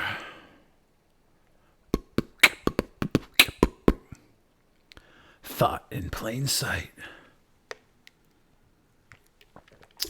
So, I'm done talking about my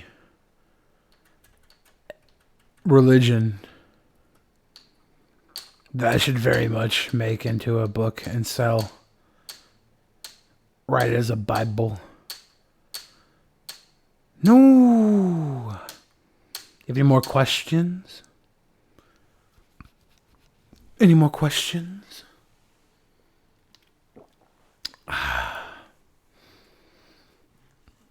Just kind of chilling, drinking a water. Having a good time. Having a great time. Yeah, it's just a cold.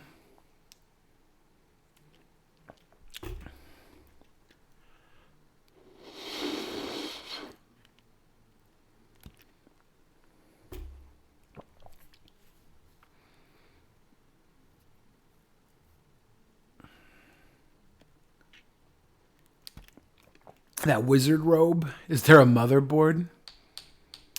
I would think that we're all connected through a motherboard. I don't know if it works as a motherboard if we are in a simulation or if we're in a real world biomechanical realm where we inhabit this earth with biomechanics.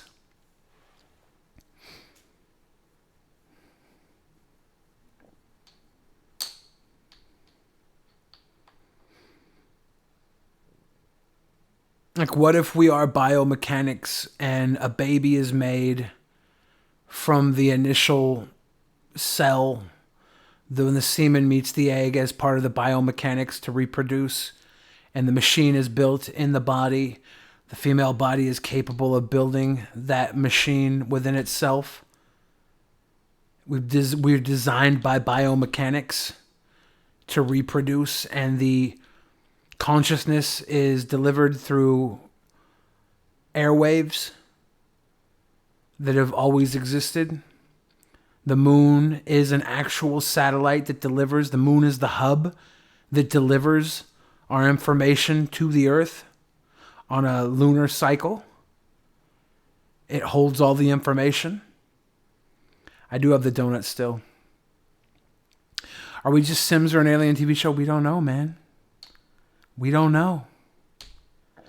I have to guess. I guess I have to come up as the prophet, which I can call myself a prophet, because if I make this Bible a real thing, I think I'm going to make a really big profit off of it. I can pretty much determine whatever is real or not. As the prophet, I'm connected to all the information there is on this earth. Do I think Moses was a 9? I'm not sure if Moses was a 9, but I'm pretty sure Moses was created by a 9. Dinosaurs aren't numbers.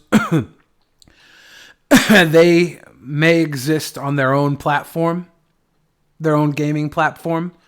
They may coexist with our consciousness. Excuse me.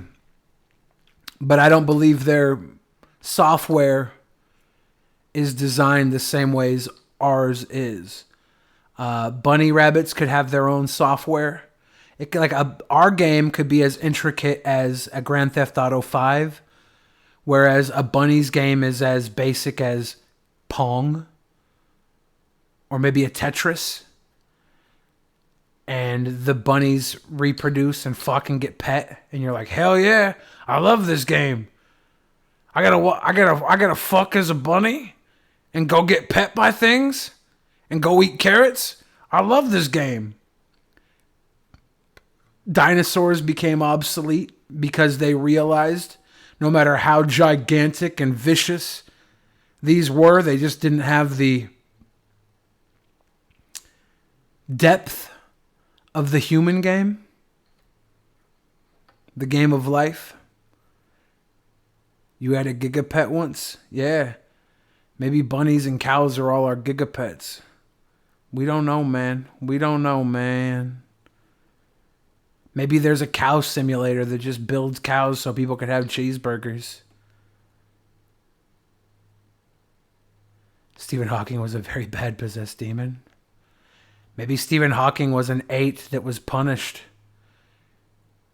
Because maybe Stephen Hawking was an 8 that knew the game and cheated for his 9.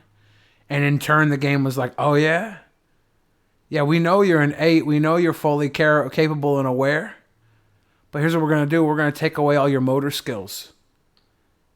And you can still play the game, but you got to play on hard mode because you cheated.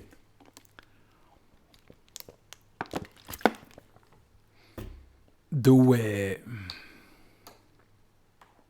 I want to start a religion called Fart Church where we teach you how to use your farts to your advantage. It could work. SJW, how to be a winner.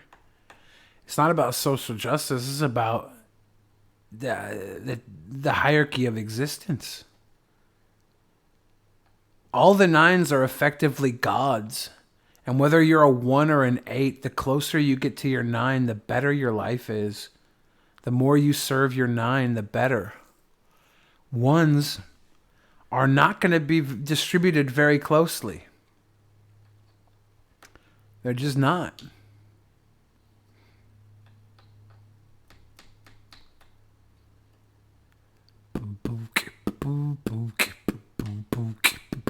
But they still can serve, and they can serve better. Maybe 1-1 racks up so much points that the next reroll, that 1 marries the 9. And it's a perfectly wonderful existence for that 1. And the 9 probably fucks the shit out of that 1. Takes that 1 on beautiful vacations.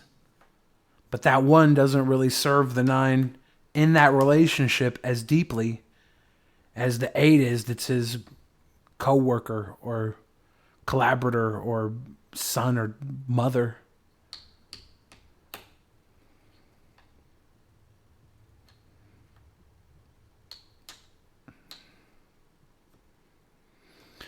If we spread the message, don't we run the risk of killing those 9s? Only if the 9s find out that they are actually 9s. By spreading the message of the 9s, you can be more fully aware of your place on this earth. And even if you are a 9, you can believe 100% that you're a 7 and that you're serving your 9. And you could be so truthfully a 7 serving your 9, even though you're a 9 serving your 7. And your 7 serves back, and you get so many points because you're that connected to your 7, and you're winning at everything because the 7 and the 9 have that bond where they both think they're serving the 9. That accrues so many points. It's so beneficial. The message of the 9 is knowing that you're there to serve your 9 to the full potential. And whether you're a 1, 2, 3, 4, 5, 6, or 7 or 8, your existence is beneficial to that God, that 9. Who's an example of a 9 serving a 7? So, because a 9 can never know they're a 9, they could assume that they're a 7 and that one of their 7s is one of their 9s. You could be a 9 and your son is your 7, and you think that your son is your 9 and that you're the father of a 9. And you do everything to make that 9-year-old, that 7 boy, thinking that it's a 9. You make that boy's life the happiest fucking life possible as his father. And really, you were the 9. That boy is there to make you happy. That boy is there to serve you. And he did serve you in that way because you spent your life serving him. And you served each other, and you were, that bond between the two was so beneficial and true and pure. That you were the 9 serving your 7, but it felt as beautiful and good as if your son was your 9. You just it benefited you as much as it would have if you were a 7 or a 9. It just benefits you because that's virtuous, unconditional love.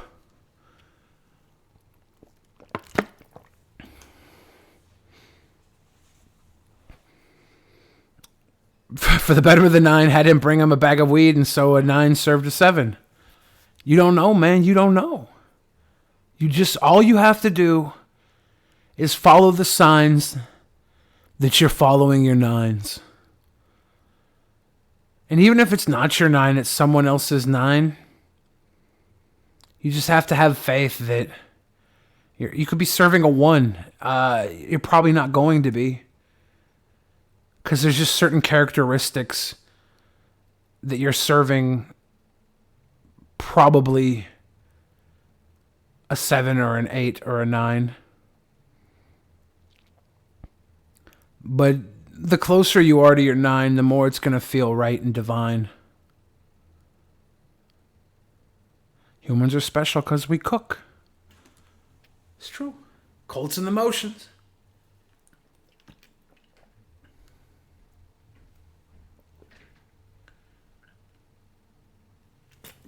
I just finished my water.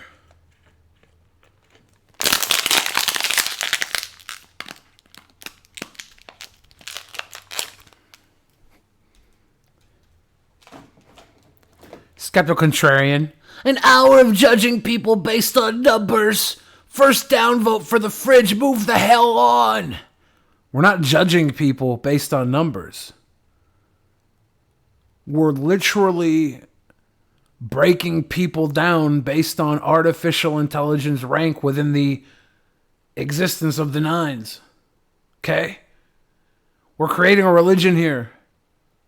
Spending an hour on creating a religion? Not Octavia. I'd say we got some good footwork in. Okay? I've never successfully tried psychedelics. I tried to do mushrooms on my birthday this year. I drank 2 cups of tea. They never kicked in. What number is Contrarian? He's probably somebody else's 3. He just happens to come in here.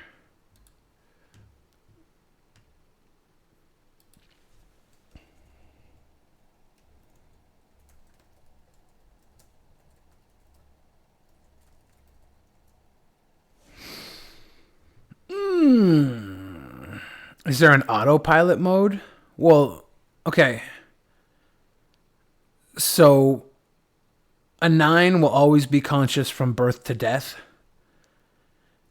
An 8 will definitely go into autopilot. Oh, everybody will go into auto. Like the beings go into autopilots, right? The beings, the vacated beings will go into autopilot until they're redistributed with the new soul software from another 44 that had to be redistributed because their 9, the 9 died and the game was over. They get shuffled and re-rolled. So there will be autopilot modes for the beings that were once inhabited by that 9's 8s through 1s. You know? They will be an autopilot NPC until they are re-inhabited by a new soul software, which could be, in this being, could be re-inhabited by an 8, a 7, 6, 5, 4, 3, 2, or 1. What's the end game? So, when a 9 dies, all the points are ranked up for the 8, 7, 6, 5, 4s, 3s, 2, 1s. Their points are all ranked up, and based on how you did point-wise, when your 9 is re-rolled into their new baby body, you will be redistributed fairly into the empty vessels to better your 9 based on how well you did within your level. Since there are 9 1s and you're not really that close to your 9, if you did exceptionally well as a 1, you may be rewarded by being paired up with another 1 in your group, and you can work together through happiness and health to better that 9 from afar as a couple. And since you're connected to your 1, you'll have coupling advantage, so you'll get more points naturally. The ones will always be ones when they're re-rolled. The beings they were in can be re-rolled to different levels. But the consciousness, the soul system running the consciousness of the artificial intelligence of the ones will always be ones. It just re-rolls into being levels that you could re-inhabit the vessel of someone who was an 8 for a 9. And you can re-inhabit that vessel. It's just different software, so it runs. You still have the same story in existence, but the vessel runs with limited capabilities as a 1 compared to an 8. The hardware's interchangeable, but the soul software redistributes.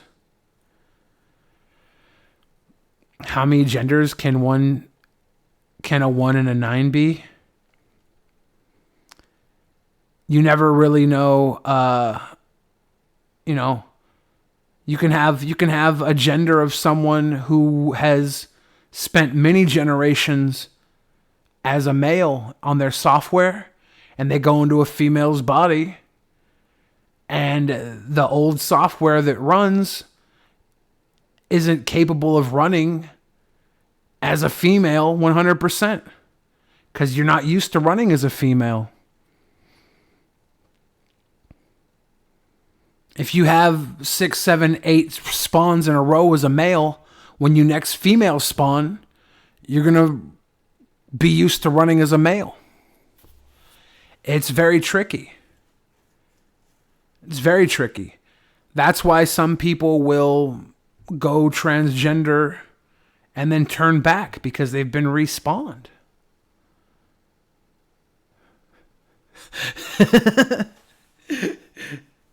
Self-identity as a tree fitty. A 9 will never turn into an 8. A 9 is a 9 from birth to death. The 8s can be born, or anybody can be born, right? Just 9s will always be born. 9s will never respawn into an empty vessel.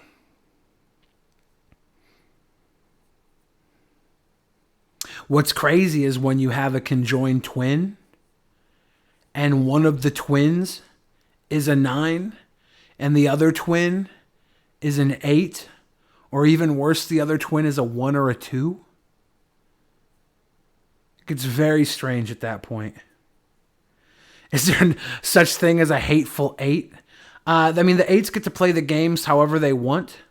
If they're a hateful 8, they could be destroying the points, hoping for a new respawn, because they might be down so many points already in this iteration of the game. They know they're never going to beat that other 8, because that other 8 just maxed so many points. The catch-up's not going to be there. So the hateful 8 will then work to destroy their 9 to respawn, to reset the points. But when you do that, you risk coming back in a very tough position to help your 9. But when you come back in a tough position, the reward is much higher when you actually do help your 9. So like you might come back effectively as somebody in a wheelchair as an 8 because of how hateful you were as the 8 before. But if you can find a way to connect and be like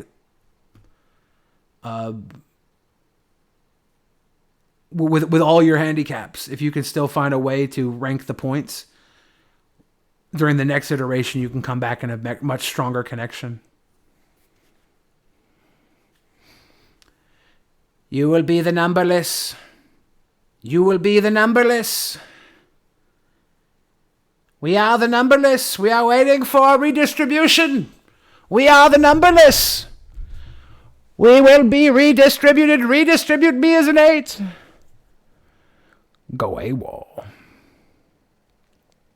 The numberless wouldn't really have a conscious, right? Because technically AIs have a consciousness, but they're artificial.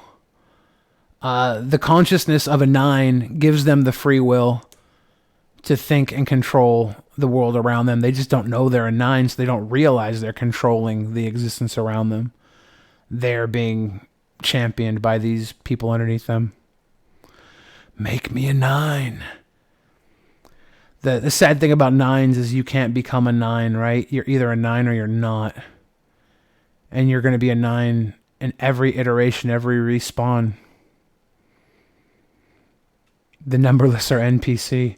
You might think you're a number. You wouldn't think you're a numberless, because if you're a numberless, you're basically just going through the motions until your soul software uploads. Numberless, you wouldn't know you were a numberless, because the numberless have no soul software currently running in them. But they will reboot with a new soul software relatively quick, because we do have 9s. There's 167 million 9s on this earth. And as population grows, new 9s are introduced to the game. There's like generation 24 9s being built to this day. You started off with a finite level of 9s, and as the population grows, the level of 9s are able to increase. But if you exist now, you are either a 9 now or you never were, and you never will be.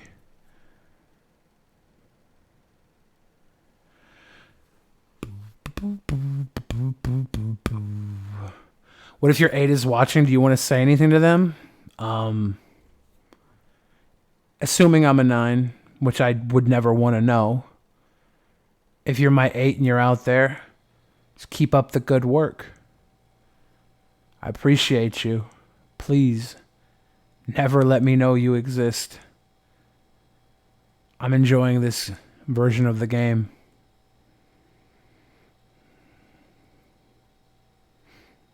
What is my time? I'd be a prophet. Does the way you die affect things? No. Death. You might get certain points for a certain death. As a 9, if you do something very virtuous in your death, it may give you bonus points. And it might just make your next iteration of the game that much better to play. It might give bonus quantifiers to everybody in your stable. All your 44 might get bonuses. So, like, if you had a very heroic death, boom. Everybody in your stable gets like a plus 10 modifier towards points and redistribution upon the respawn. Is it only our planet in this game? I mean, I don't know. Based on my mathematics, I would say that it is only our planet. But I'm only doing the math for our planet. So if there's more planets involved, I have not been made aware of that as the prophet, and it would really throw off the math I had to do to figure out roughly how many 9s there are on this earth. There's a lot of 9s. We're talking millions and millions and millions. Do the math, not the math. It's true. It's true.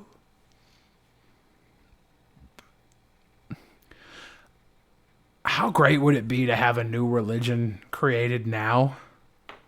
And people be like, this is bullshit. That religion's bullshit. And you're like, okay. So what? You literally can't prove it's bullshit. Everything here that I've created, like, there's no Xenu, there's no outside existence. This entire religion is built off of the consciousness of the software in your head. And the software reboots upon the consciousness of the 9 becoming inherent, and you reboot into a new vessel without knowing, unless you're an 8, you don't know that you rebooted. This religion exists all within the inside of us. Like, there's no fucking Jesus that has to exist for this. There's no Muhammad or fucking Allah. the only God that exists are the 167 million nines on this earth, and they're not gods that create you. They're gods that you serve to better your respawn upon the next game. I'm telling you, man. Would a 9 maybe be a serial killer and his victims are his or her lower numbers? I think that's possible, but I don't know how the points would pay out for that. I don't know if that would benefit the 9. I would think maybe 8s would be more likely to be the serial killers because they're aware of the game and they're taking out pieces outside of their circle or maybe inside of their circle. When they have a weak piece, they kill that piece in order to have that piece repopulate, like mulligan. It mulligans into a new being, a new entity.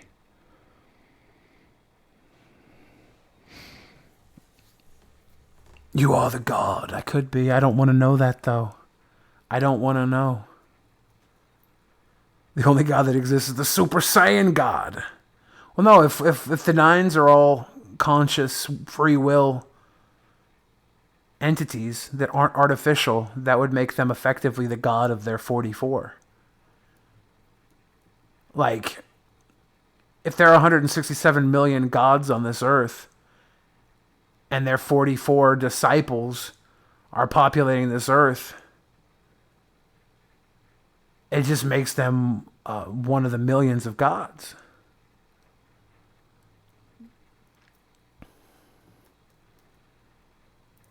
And based on how their disciples serve them throughout this gameplay, they could respawn in a way better position, with their pieces respawning in way better positions to better serve them for the next game.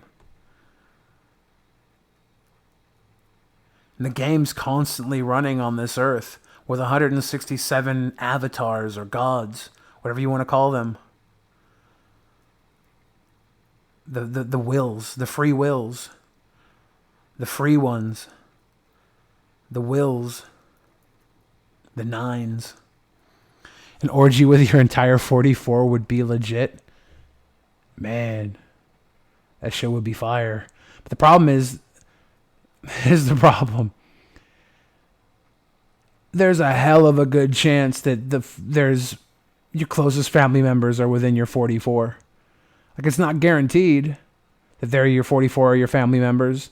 But there's a fucking very good chance that 7 or 8 of your 44 are going to be close relatives. So an orgy with your 44 would get pretty fucking weird.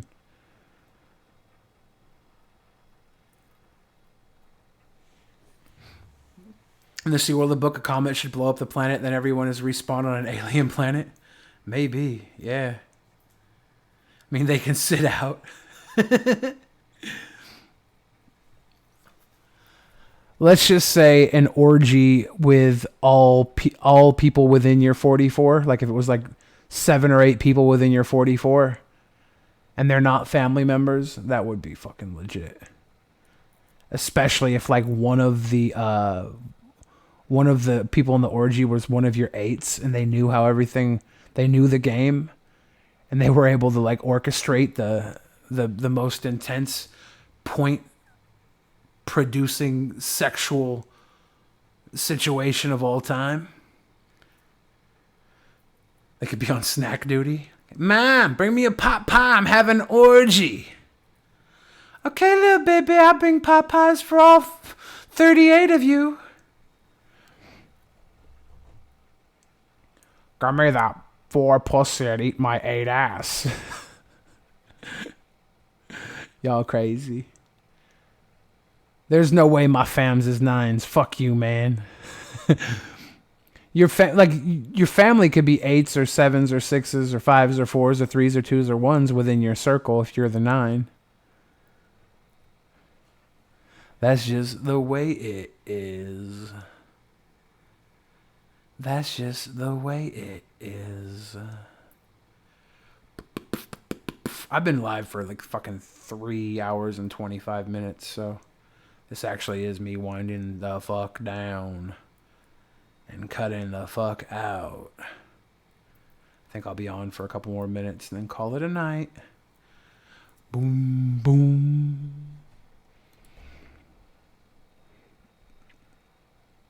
You're welcome, Juma P. You're welcome. Let me see if Fleshlight, Captain Corrosive, Fleshlight slacking on their pimping, but happen to know a guy. Glow yourself. You done any pocket pussies yet, fam? Glow yourself to the Magic 8-Ball butt plug. Glow fuck yourself. Nasty man.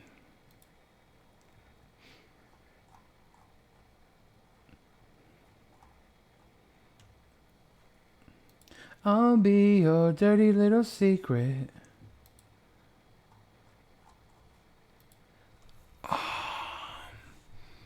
Can an 8 expose the truth to everyone? They wouldn't want to. I mean, they can, but that would lose a lot of points. There's definitely situations where an 8 would want to become a hateful 8 and end the game. Like, you're saying, can an 8 decide to hack the system? There's a very good chance that Stephen Hawking was an 8 that tried to hack the system, and the system corrected itself by putting him in that wheelchair and giving him the restrictions it did.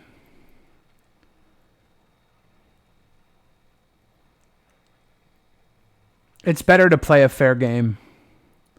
The system will penalize you for attempting to hack if you don't do it right.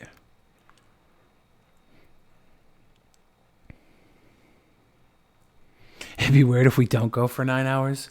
Loco. Loco. I don't want to do that. I don't want to do that. Doo-doom. Doo-doom. Doo-doo-doo-doo-doom. What about the guy that sent the car to space, Elon Musk? Maybe Elon Musk is a 9. Maybe he's an 8. Maybe he's a 2. Maybe he's somebody's 2. And he's doing great work for his 9 as a 2, but his 9 barely knows him.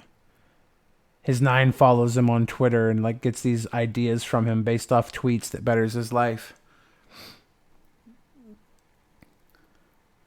What are aliens? We don't know, man. If aliens exist, they're their own application. They don't abide by the laws of the 9. The laws of the 9 apply only to humans. Yeah, his purpose was to send the car to space. He's like, I have to send this car to space so my 9 gets a Tesla and enjoys driving a Tesla. Gave us flamethrowers.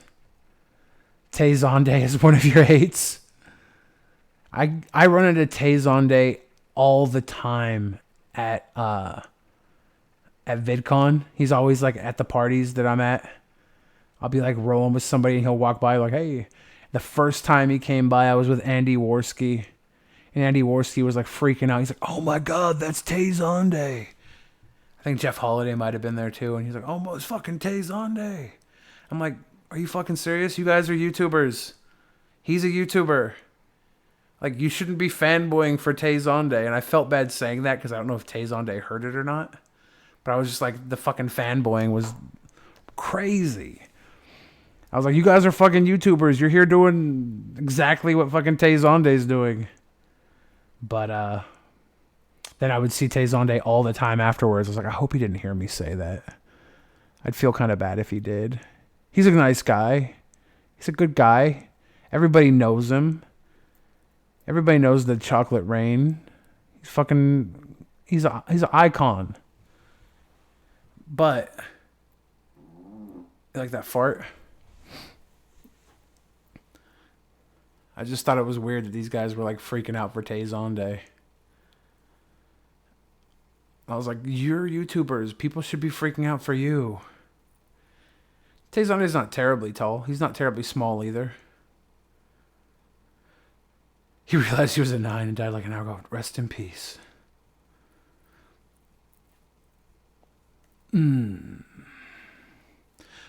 Is this the real life? Is it just fantasy? Caught in a landslide, no escape from reality. So I am going to go now. I've been live for over 3.5 hours. Everybody, thank you for watching. Thank you for the thank you for traveling down the enlightenment of the nines. What if your life's purpose was so meaningless, like you write the 2s on the pencils that your 9 choose on when writing their life story? I mean, you just hope that you respawn with a better connection next time. You hope the rest of your team did better points-wise, so you all get repopulated in a better ranking. People got to remember that we're still people. Yeah, you're even though you're artificial intelligence, if you're not a 9, even though you're artificial intelligence, your intelligence is no less valid than the 9s. The 9s just have a level of free will and servitude of you to them. You're very much a part of the ecosystem that drives that 9 into their power. Like,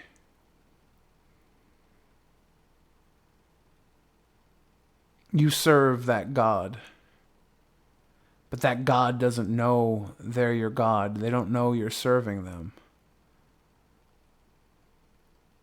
Your existence, whether you're a 1 or a 9, is better by how in tune you are with the rest of your numbers. You know your next birthday wish? Love you, sir. Love you, everybody. Have a good night. I will see you guys soon. I'm pretty sure Drunken Peasants comes back tomorrow. I need to double check the calendar on that one. Waka waka waka. Young Bill Fridge eating tacos. All right. Everybody have a good night. Good night.